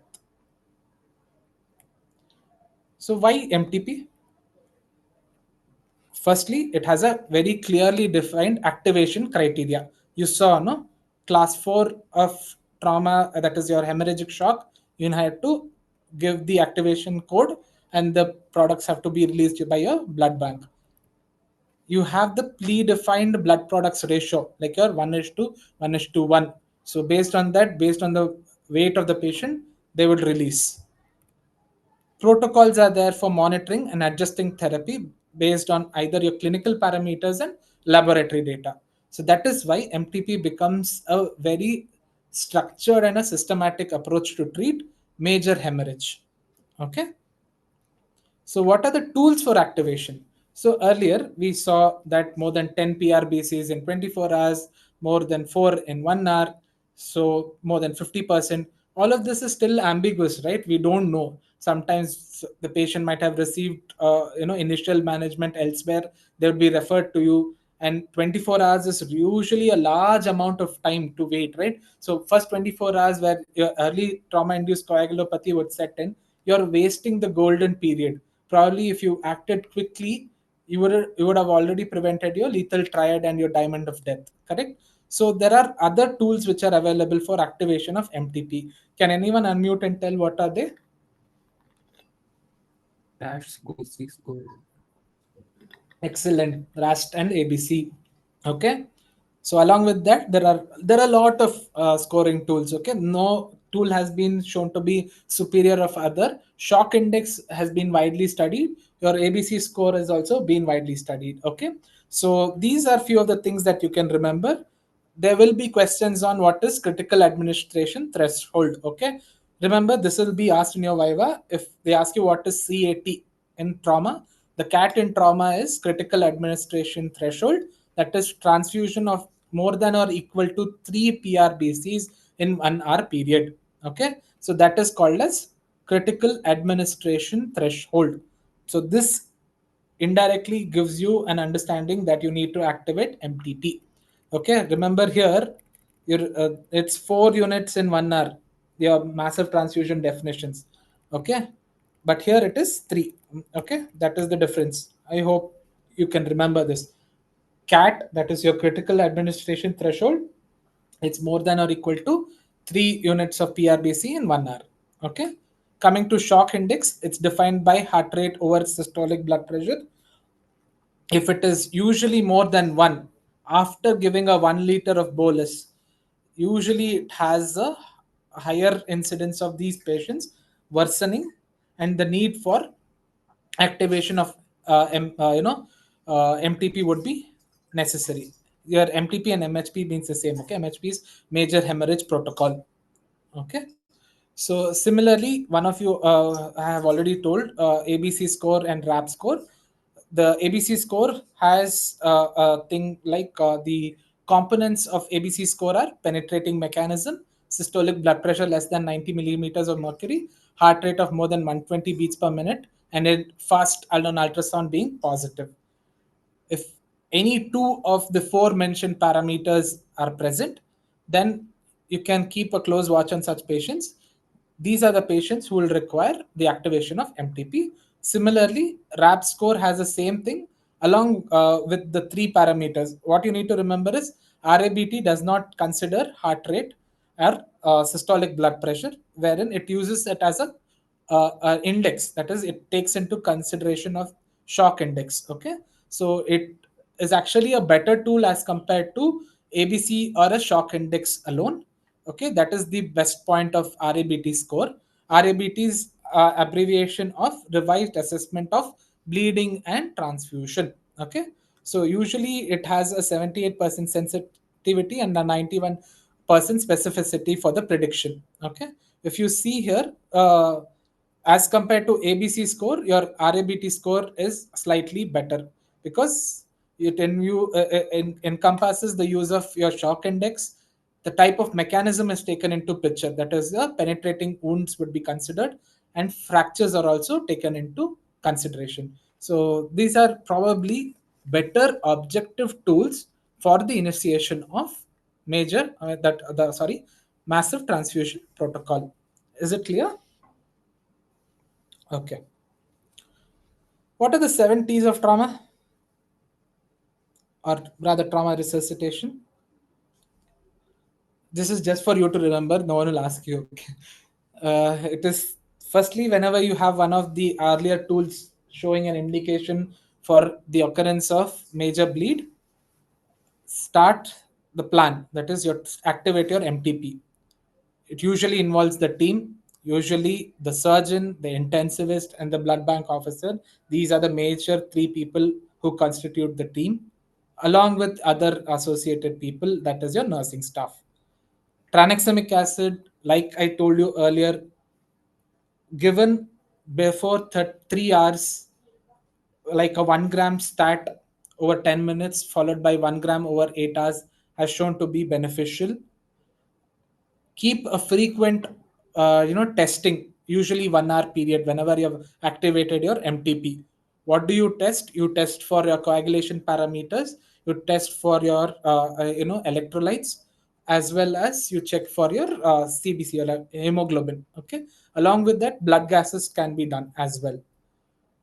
Usually you transfuse to obtain a particular target, so keep those targets at check. I will be mentioning them in the later slides. Avoid hypothermia as and when possible. Okay, so keep the patient normothermic. Okay, that is what we need to try and focus on. There is no need for thinking of giving a warming blanket, etc. Just give a blanket, that should be sufficient enough.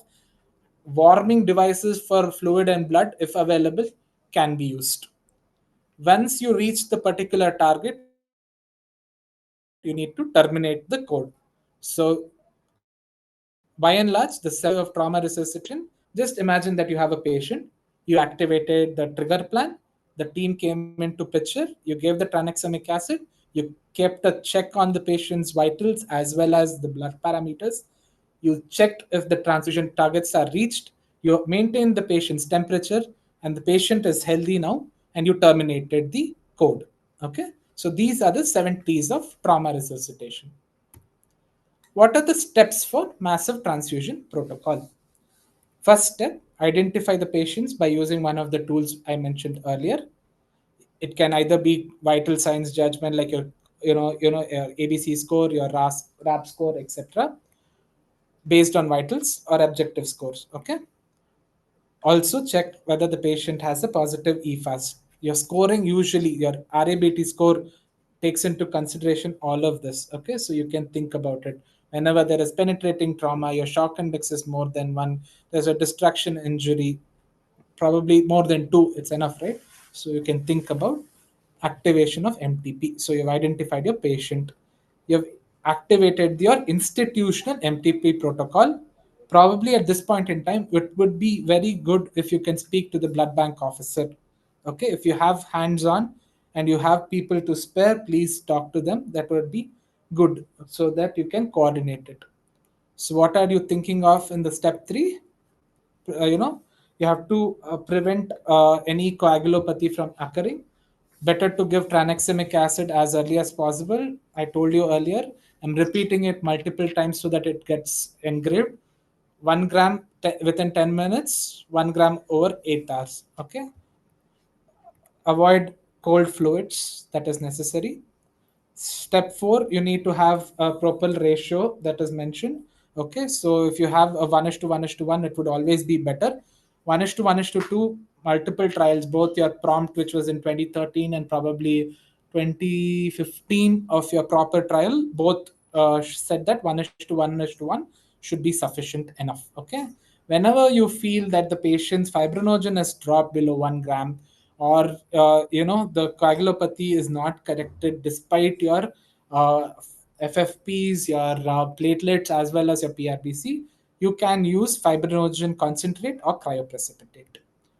Always keep a check on your labs, your complete hemogram, your coagulation parameters, your fibrinogen, electrolytes. Majorly, because you're giving blood products, potassium and calcium should be checked. Along with that, check your renal function and arterial blood gases. Okay. Whenever you see that your targets have been achieved, you need to stop the MTP. Anytime you feel that the fibrinogen is less, you can use one of those concentrates or cryoprecipitate. Guidelines for calcium replacement in NTP. Each unit of PRBC or FFP contains citrate as an anticoagulation.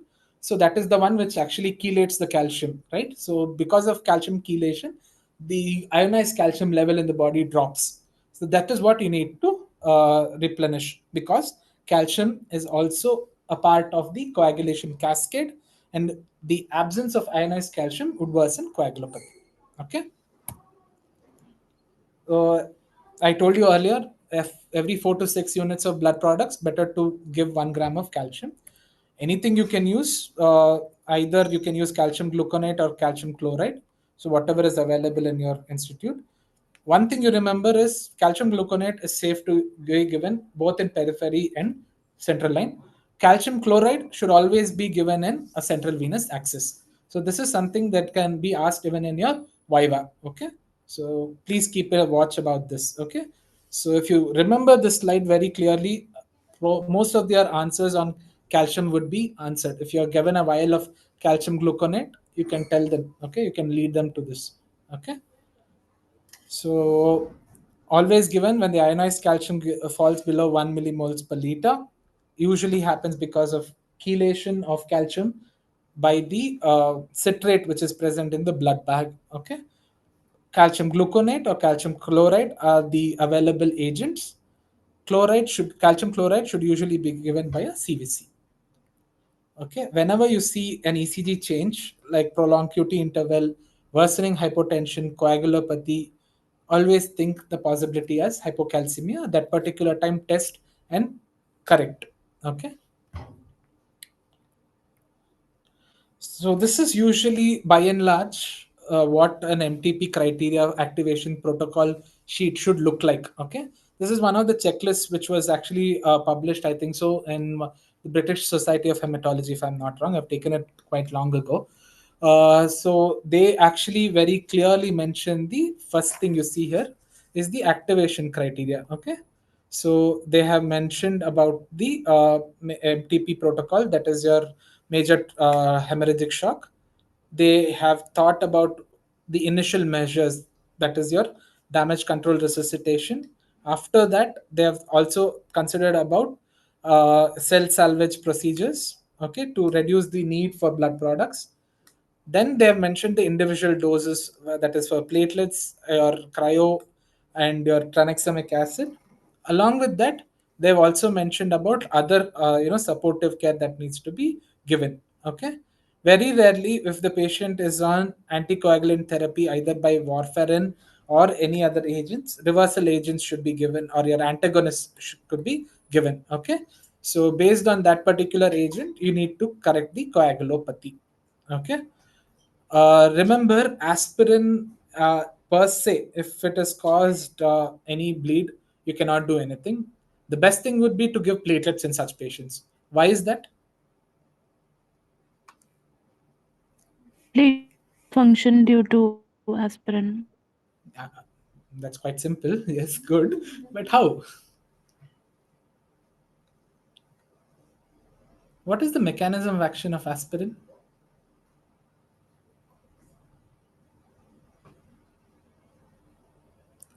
It's an irreversible cyclooxygenase inhibitor, if I'm not wrong. I'm just recalling from my memory.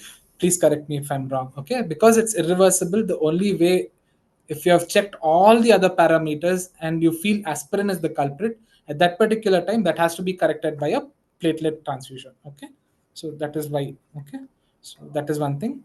I have told you earlier also, there is no by and large guidelines telling the use for factor recombinant factor 7. Okay, it should only be given when all the other parameters are taken care of, all the other products have been used.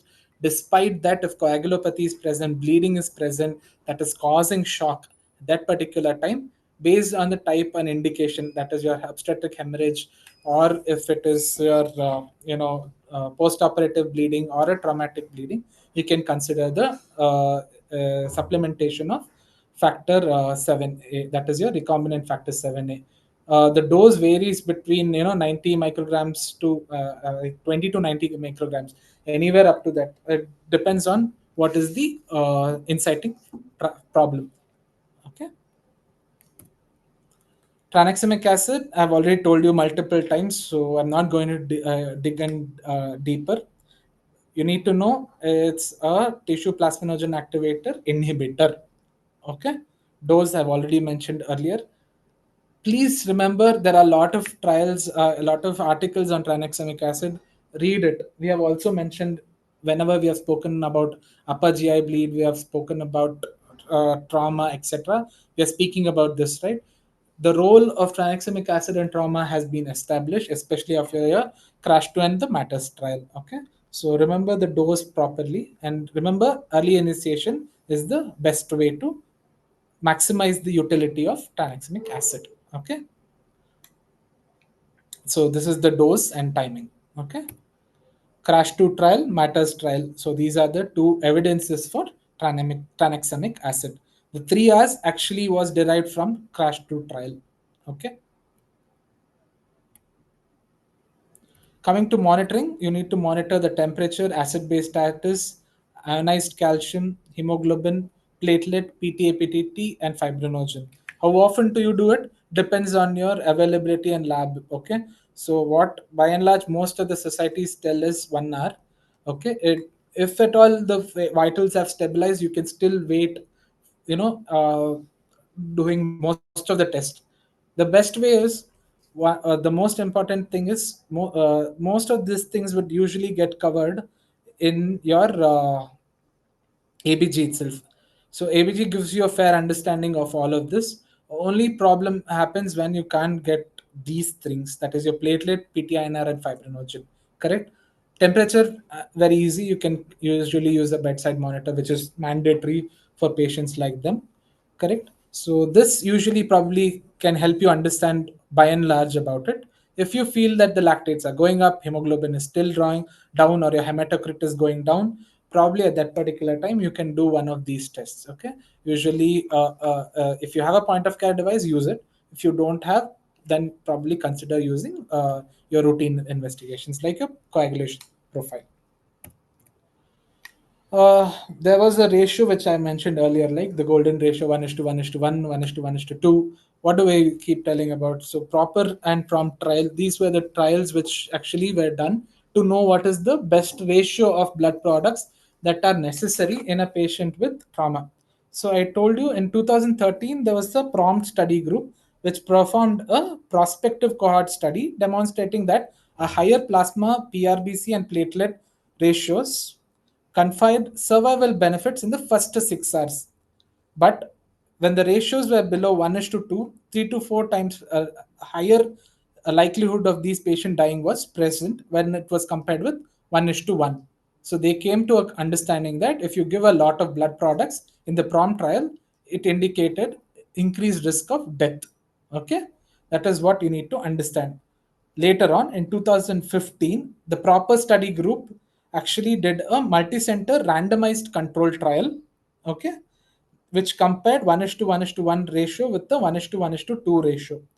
There was no significant difference in mortality, okay, but what they saw was 1:1:1 group patient achieved better hemostasis, and fewer patients died because of bleeding, that is exsanguination, in the first 24 hours.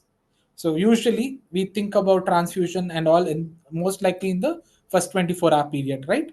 So even though there was no big difference in the overall mortality rates, hemostasis was better achieved with a lower ratio.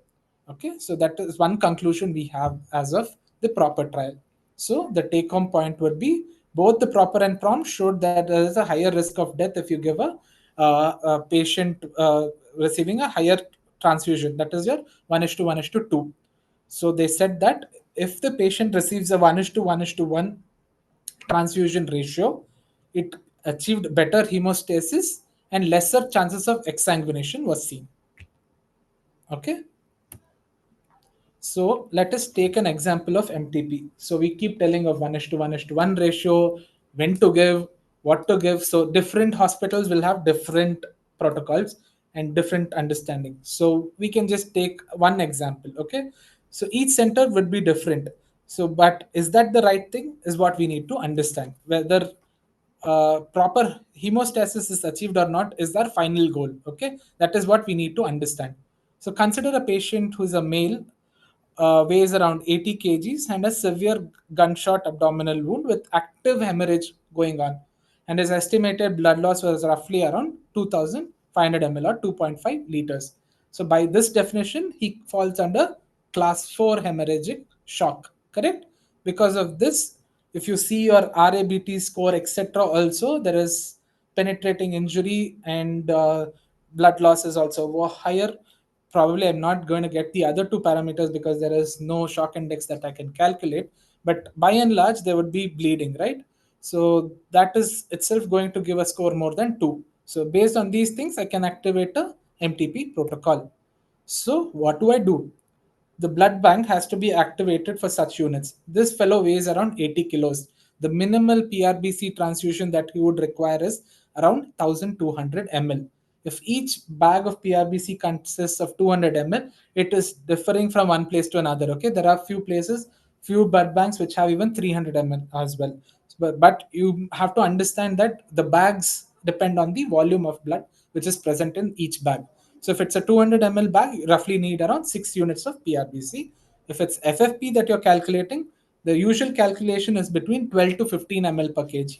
I'm taking the lower end. So if we take it as 12 ml per kg for an 80 kg individual, roughly 960 ml would be required. So then again, you use a 6 unit FFP. Okay, so 1:1. Platelet usually for 10 every 10 kgs you require 1 unit. Roughly you need 8 units, but in this case we can still ask for a 1:1:1 itself. Okay, there you can ask for a 6 units of platelets. You people might ask, 1:1:2 was there and that caused problem. The 2 there was for PRBCs. Okay, remember that one. Okay, it was blood which was given larger, not the platelet. Okay, here again it doesn't become 2. Okay, it's still lesser than 2. Okay, probably 1.12, something like that. Okay, the second MTP cycle, this you remember all of this, as soon as you initiate MTP it would be at the 0 minute. Okay, so after this you give all these blood products, that is 1.2 liters of PRBC, 960 mils of FFP, and probably 6 to 8 units of platelets. So you give this, roughly probably you'll take around 1 to 1.5 hour, correct? So by this time you again do a test of your parameters. Probably you do an ABG, okay, or else you can also do send in a point of care testing. Okay, so if your point of care testing is also done and that also you cannot find out that the hemostasis is achieved, then you have to go for your second cycle of MTP. Usually this takes around roughly 30 minutes. Okay, your transfusion, everything should be matched, so prevent further time wasting whenever possible. But having said that, blood is a very essential and a rarely available commodity, so judicious use should be done.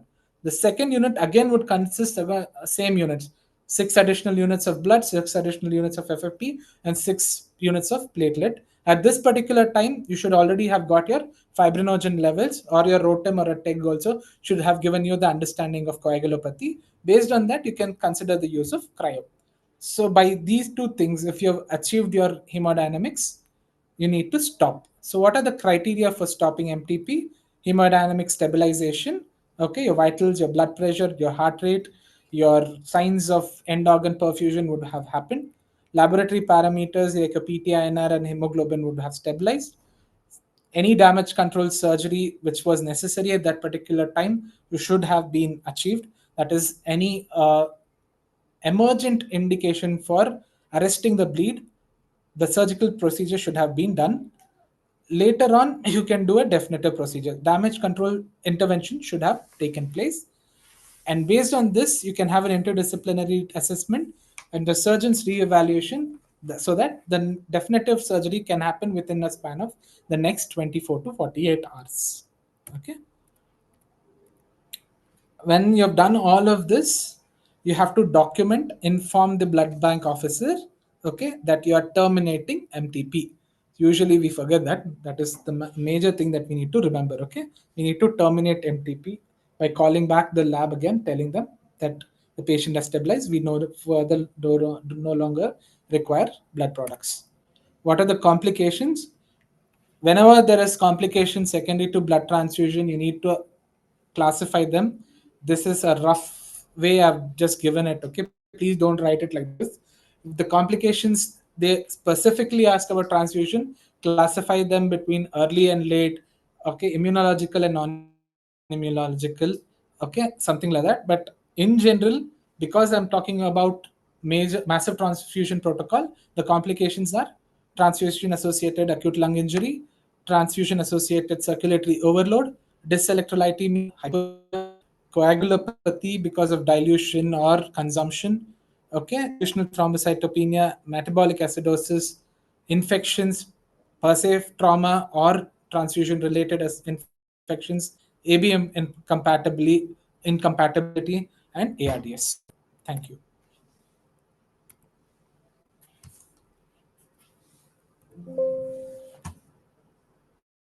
Cell salvage. Cell salvage is actually a intraoperative procedure, actually majorly used in surgery, spine injuries, etc., wherein the blood which is being lost at the site of surgery usually is transferred to a machine which actually separates the components of blood, purifies the blood, that is the patient's own blood, right? So based on that, they can use the patient this blood that would be collected into a citrated blood like any other blood product which is collected in the blood bank, and then you can use the same blood at the end of the procedure to be given to the same patient. This can be one of your things in your patients with Jehovah's Witnesses. Okay, so this is one of the auto transfusion protocols, if I would put it in a better term. Okay, so cell salvage is one of those techniques.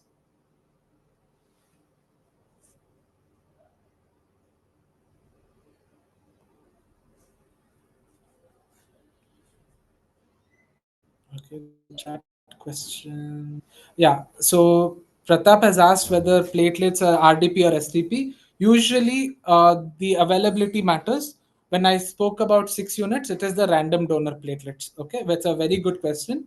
It's a very practical question. The one which usually is given in such cases is the random donor platelets. But if it's a single donor platelet, depending on the volume, and the number of the thrombocytopenia, single SDP should be sufficient enough.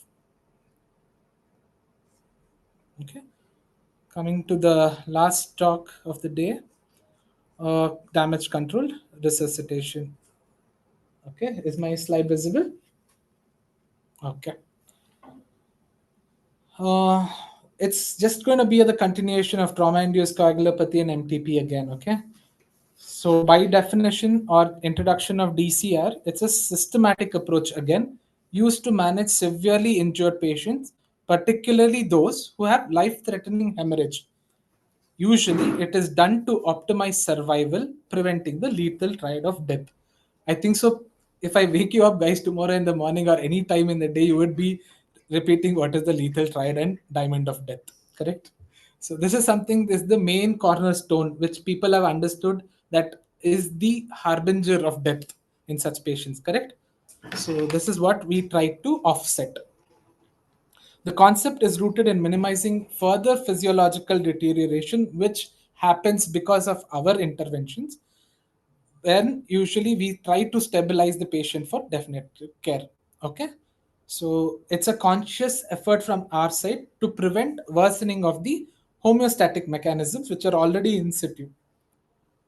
The components of damage control resuscitation are permissive hypotension, minimization of the use of crystalloids, early hemorrhage control, that is your damage control surgery, and rational use of blood products, that is your ratio of 1 is to 1 is to 1.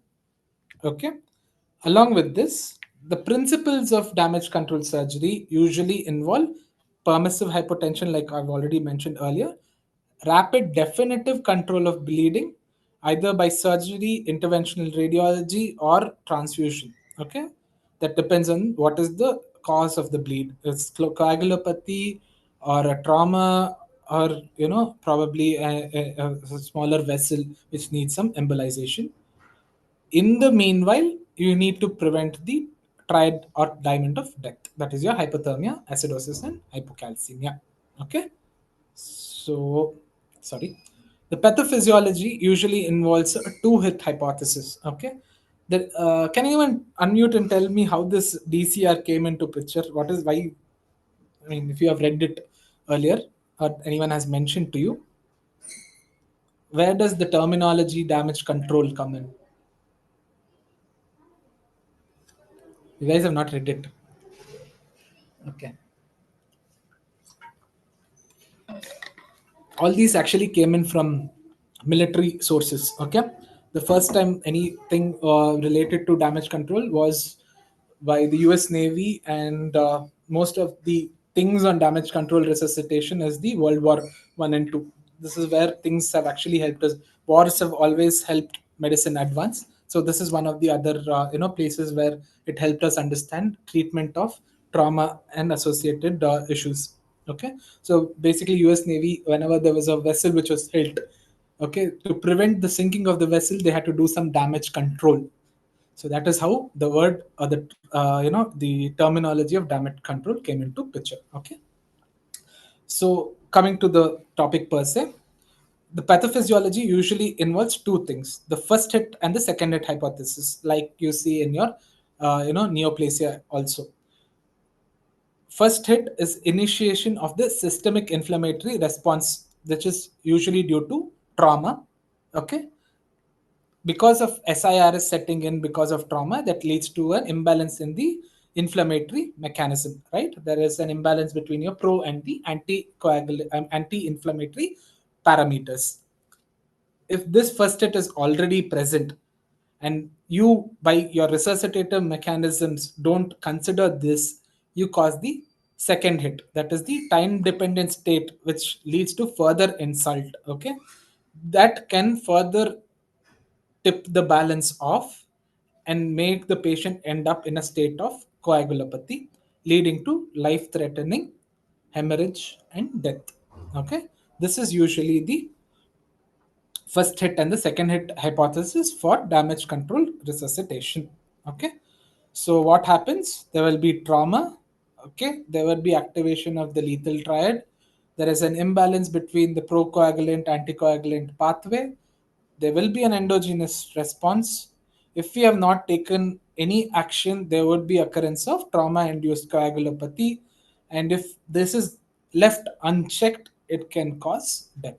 Okay, so like we already saw in trauma induced coagulopathy, there will be hemorrhage, hypovolemia, tissue hypoxia, which causes hypothermia, acidosis, and coagulopathy. That is your lethal triad of death that causes acute coagulopathy of trauma.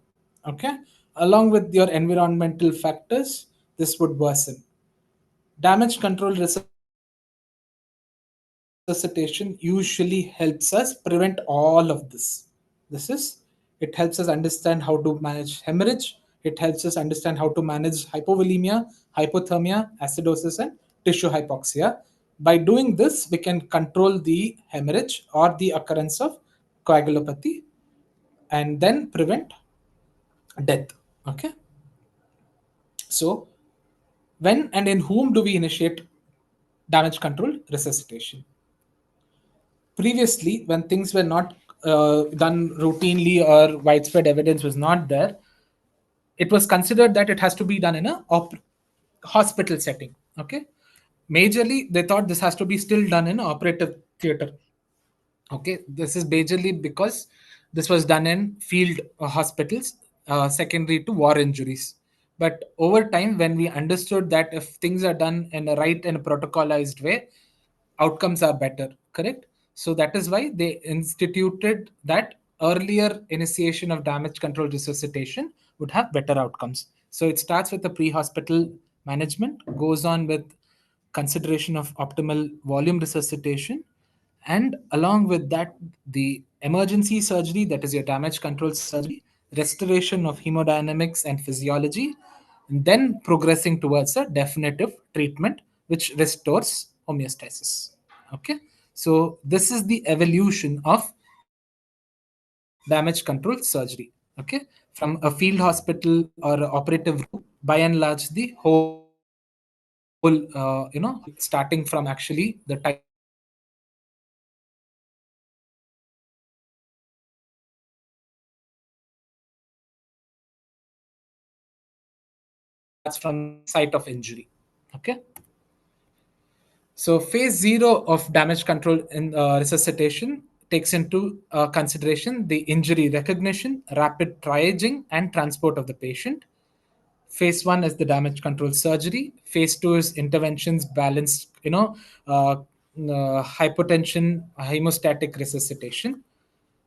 Phase three constitutes definitive surgery, and phase four usually reconstructive surgery. Okay, this is what is by and large looking at damage control resuscitation.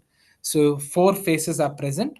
Okay, recognize the injury, transport the patient, arrest the bleeding by emergency damage control surgery or interventions, optimize hemostasis either by products or by ligation or by any other method available, make sure the vitals are stabilized, then progress towards definitive surgery. Once that has happened, later on you can plan for reconstructive surgery. Okay. So the approach usually takes into consideration two things. What is the anatomical injury of the patient? What is the physiological derangement because of trauma? Okay. So the anatomical parameters of damage control resuscitation usually should include more than one of the following parameters. There is something called as injury severity score that you guys have to read up. Okay, no need to remember everything in detail, but better to know some of the components. Okay, if you are talking about trauma, they will definitely ask you how is it categorized. Okay, one of the objective tools that you can use is an ISS, that is your injury severity score. If the score is more than 36, the type of trauma is a penetrating trauma. If the fracture involved is an unstable fracture or a long bone fracture, and if the patient has amputation or truncal hemorrhage, these are the patients who require damage control resuscitation. The physiological parameters which require DCR are extremities of shock, that is your absent or weak radial pulse, hypothermia, and a tachycardia of more than 100 beats per minute. Remember, there is no single criteria or an isolated criteria which makes a case. Usually, both have to be considered your anatomical and physiological parameters, and based on both of them, you need to take a decision for the initiation of damage control resuscitation. So you need to know there are a lot of indications. Okay, it can be blunt trauma to the abdomen or the chest. Okay, and the complexity of the trauma should be considered. Okay, if it's a multi-region trauma, that has to be also considered. Always remember, rule out the presence of a traumatic brain injury, because few of the components of DCR cannot be initiated with patients on traumatic brain injury. Okay, if the patient is having TBI, there is permissive hypotension that cannot be initiated on such patients. Okay, if it is done also, the cutoff for that would be different. Okay, so if you have understood all of this, this is how a patient has to be managed. Okay, so patient has been a person who has been conceptualized as to receive DCR. The first thing they do in DCR is a damage control surgery, and then go on for the other two, which I've mentioned earlier. The other two components that will go hand in hand along with damage control surgery are balanced resuscitation and hemostatic resuscitation. Balanced resuscitation is with permissive hypotension with the minimalization of use of crystalloids and rational use of blood products. And if the patient is having a major trauma, based on your scores which I've mentioned earlier, okay, you can initiate or activate MTP. Okay, usually the damage control resuscitation, damage control surgery, balanced resuscitation, and hemostatic resuscitation should be optimized within a period of first 24 hours. Okay, so from the time of the insult to now, that has to be completed. Definitive surgery, once you have achieved the arrest of bleed, you can think about doing a definitive surgery, that is roughly between 2 to 3 days. After everything is over, the patient is completely recovered, then you can think about reconstructive surgeries. Okay. The key components of DCR include early hemorrhage control to stop bleeding, permissive hypotension to maintain lower than normal BP, where the main important thing is you have to maintain adequate perfusion to vital organs. Okay, it's not jeopardizing them. Balanced transfusion, that is the ratio which is given to by us by the proper and the prompt trial. As a minimal crystalloid use as possible should be the goal, because over inadvertent use of crystalloids can cause dilutional coagulopathy. Okay, so one important thing is the ATLS, remember, 1 liter, that is what has been mentioned. Okay, that itself is sufficient enough for us to tell whether the patient is a responder or a non-responder. Correction of coagulopathy with the use of adjuncts like tranexamic acid, where prevent hypothermia and management of acidosis. So this is by and large what is the whole thing about damage control resuscitation. If a question is asked to you, okay, if you write this diagram, okay, it has to consist of damage control surgery, balanced resuscitation, hemostatic resuscitation, minimalization of crystalloids, permissive hypotension, this ratio that has to be remembered.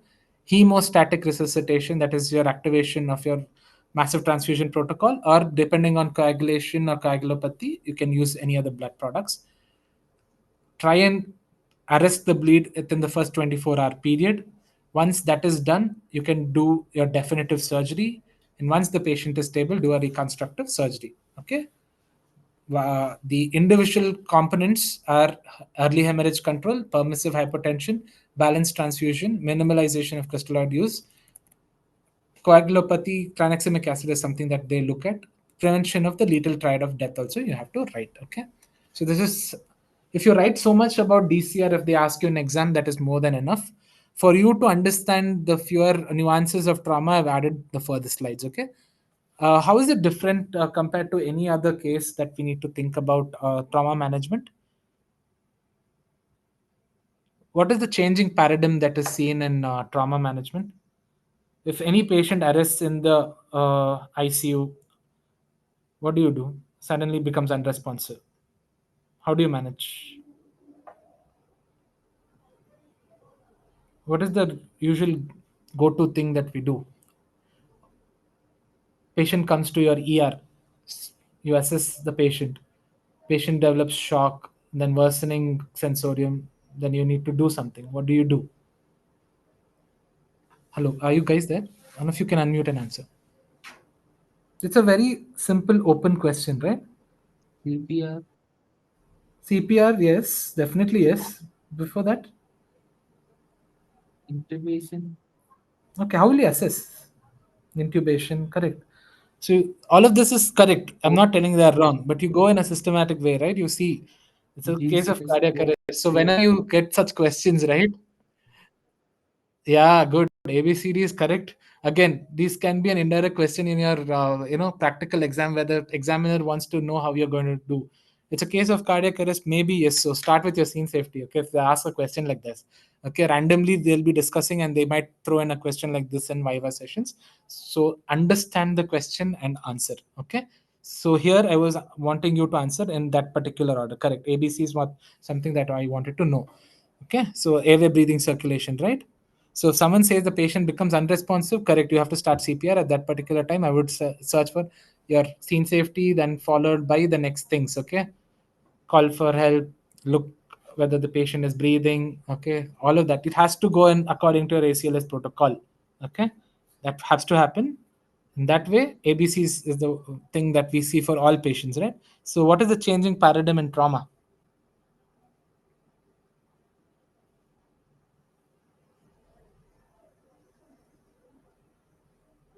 It was CAB. Correct. What is C in that? Yeah. What is C? It is actually compression. Good. That is one thing I'm happy to hear. Okay. So actually, it stands for catastrophe. Okay, catastrophic hemorrhage. Okay, it's actually CABC. Okay, what we usually forget is we forget the uh, C again. C there stands for catastrophic hemorrhage. Okay, this is what you guys have to remember. Okay, rest everything is similar. Okay, A, B, C, D, E remains there. Along with this, you have to add the C. It is for a catastrophic hemorrhage. So there you can use a compression if it is a compressible type of a hemorrhage. Okay, so whoever said compression, good. But yeah, the thing is C stands for catastrophic hemorrhage. Okay, usually utilizes something like a tourniquet. Okay, topical hemostatic agent or field resting, so on and so forth. Okay, controlling the bleeding is very important when a patient comes with a trauma to you with a very catastrophic hemorrhage. Okay, it starts at the point of injury. Direct pressure or hemostatic agents can be used.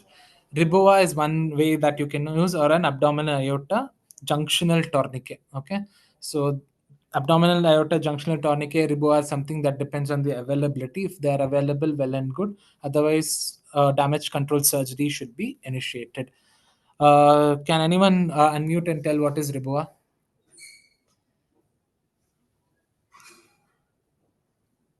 Okay, okay, it stands Endovascular for balloon, basically.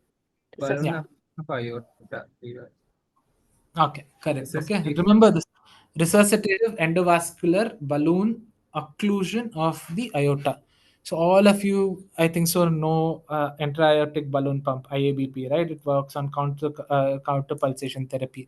Yeah, just remember that this doesn't have any pulsations. Okay, it just have an occlusion. Okay, I'll show you the diagram which will help you understand. It's only for a time-saving bridging therapy. Okay, so if you feel that there is a major hemorrhage which is happening in the lower limbs, you're unable to give any compression and arrest the bleeding, you can use one of these techniques. That is your AAJT, that is your abdominal aorta junctional tourniquet, or your RIBOA, that is your resuscitative endovascular balloon occlusion of the aorta. If at all you can do pelvic binding, splinting of long bones, etc., to prevent further bleeding, that would be good. The first thing is arrest the bleeding. That is what you have to do. Okay. Later on, when you have arrested, but still you see there is hypotension, the patient is requiring a lot of transfusion, you might have to do a multi-site CT to assess the site of bleed as well as the severity of bleed and damage of organs, if any. So RIBOA, it stands for resuscitative endovascular balloon occlusion of the aorta. Okay, usually used in severe hemorrhagic shock, uncontrolled bleeding, and non-compressible torso hemorrhage. Mechanism, it just prevents the distal flow wherever it is present.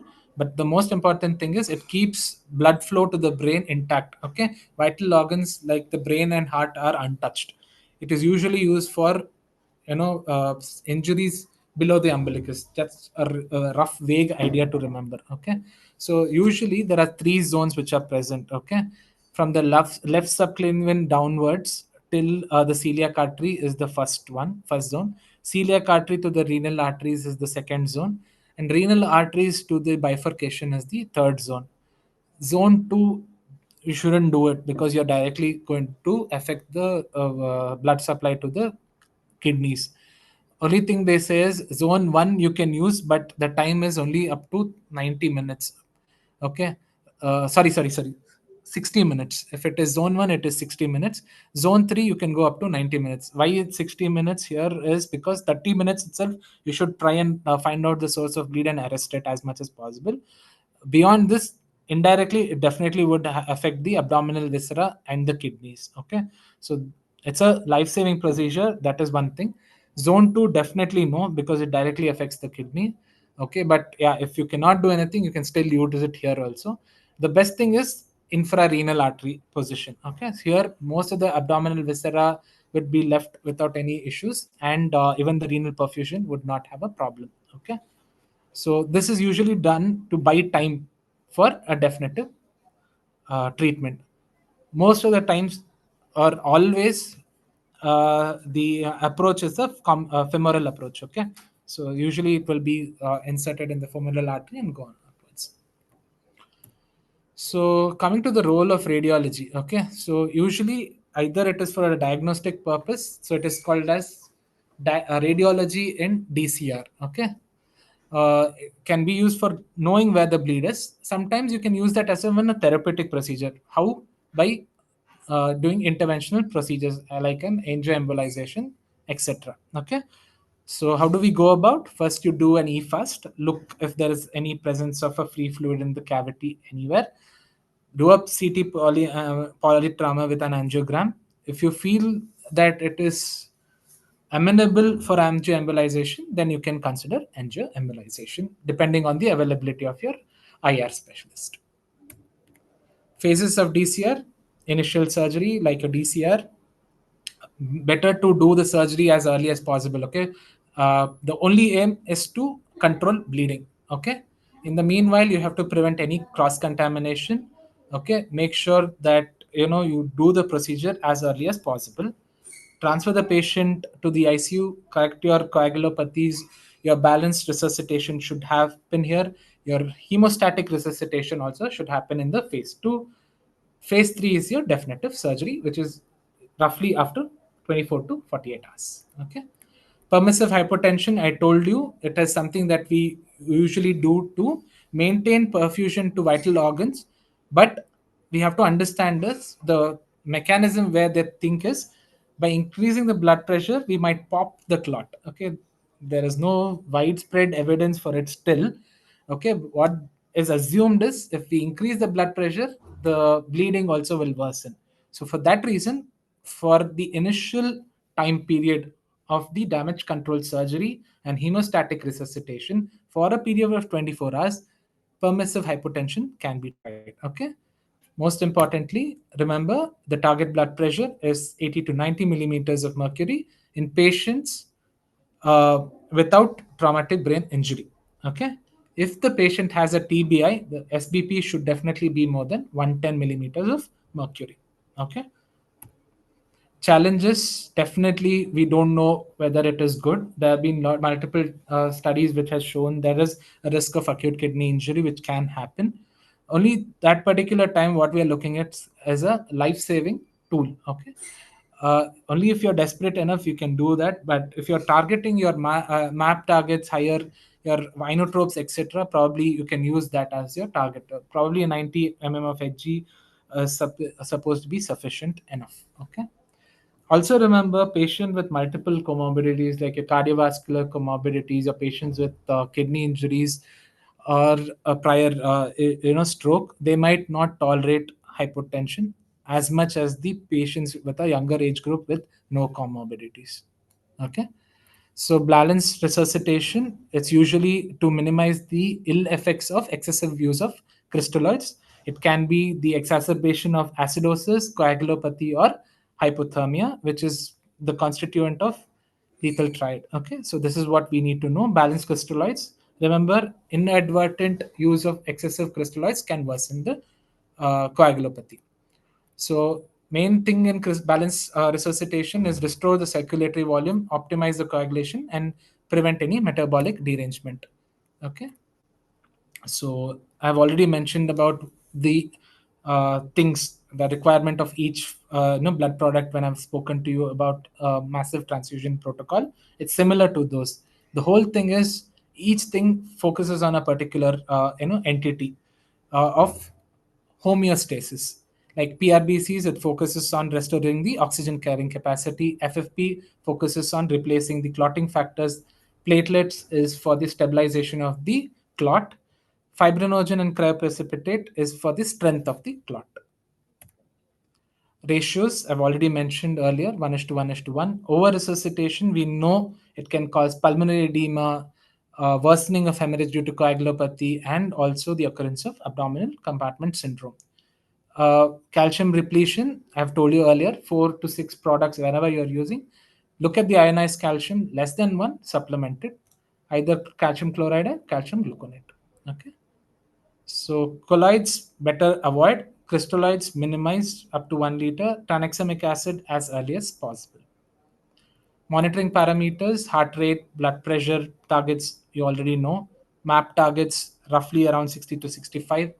Tissue perfusion, you can check your lactate and base deficit. Okay.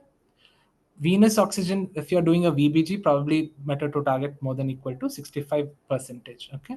There have been multiple trials which are coming of lately. Your capillary refill time itself should be sufficient enough based on your Andromeda shock trial, right? Coagulation parameters, like any other, coagulopathy, target an INF less than 1.5. Any patient with traumatic brain injury, platelet count, if at all planned for an emergent surgery, should be roughly targeted over 80,000 to 1 lakh. Okay. Temperature should be always kept in normothermia, avoid hypothermia. Target usually is about 36 degrees Celsius. Oxygenation target, whenever you're doing, maintain a PaO2 level of more than 60 millimeters of mercury. Urine output, the target by and large, what they say is more than 0.5 ml per kg per hour in adults. Okay. So roughly this is the targets in summary. Evidence, proper trial for the ratios, crash trial for tranexamic acid. For DCR per se, there is a trial by Mattox et al., which said that in the military population, when they said early advocation of balanced resuscitation helps in better outcomes. Okay, thank you.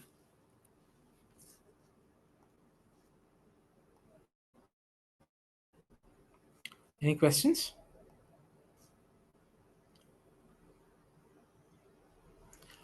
Yes, Joshna, the Riboa zone 1 is 60 minutes. Better to do it 30 to 60 minutes. Zone 3 is less than 90 minutes. That's correct.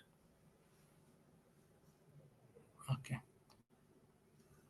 If there's anything else, please feel free to message in the group. Okay. Thank you. There is a class on ARDS, which is a recorded session, and there have been multiple queries about CRAB and CRE. I've informed the specific person who has to give it to us, so they will be sharing it to you soon. Okay. In the meanwhile, you can read up.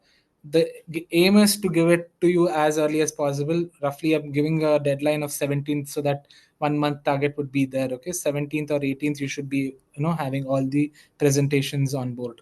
Okay. So all the best. Probably we'll be meeting you for the debrief on the 22nd of December. Please attempt it. Please make a conscious effort to write the answers, whatever, so how much ever you know. Don't expect you to recall 100%. Okay, 60% or 50% of recall is good enough. Okay, write it. Okay, so that you can remember. If out of the 10 questions that we discuss, even 1 or 2 comes, it will definitely help you in boosting your morale on the day of exam. So think about it. Okay, all the best and good night. The recording has stopped.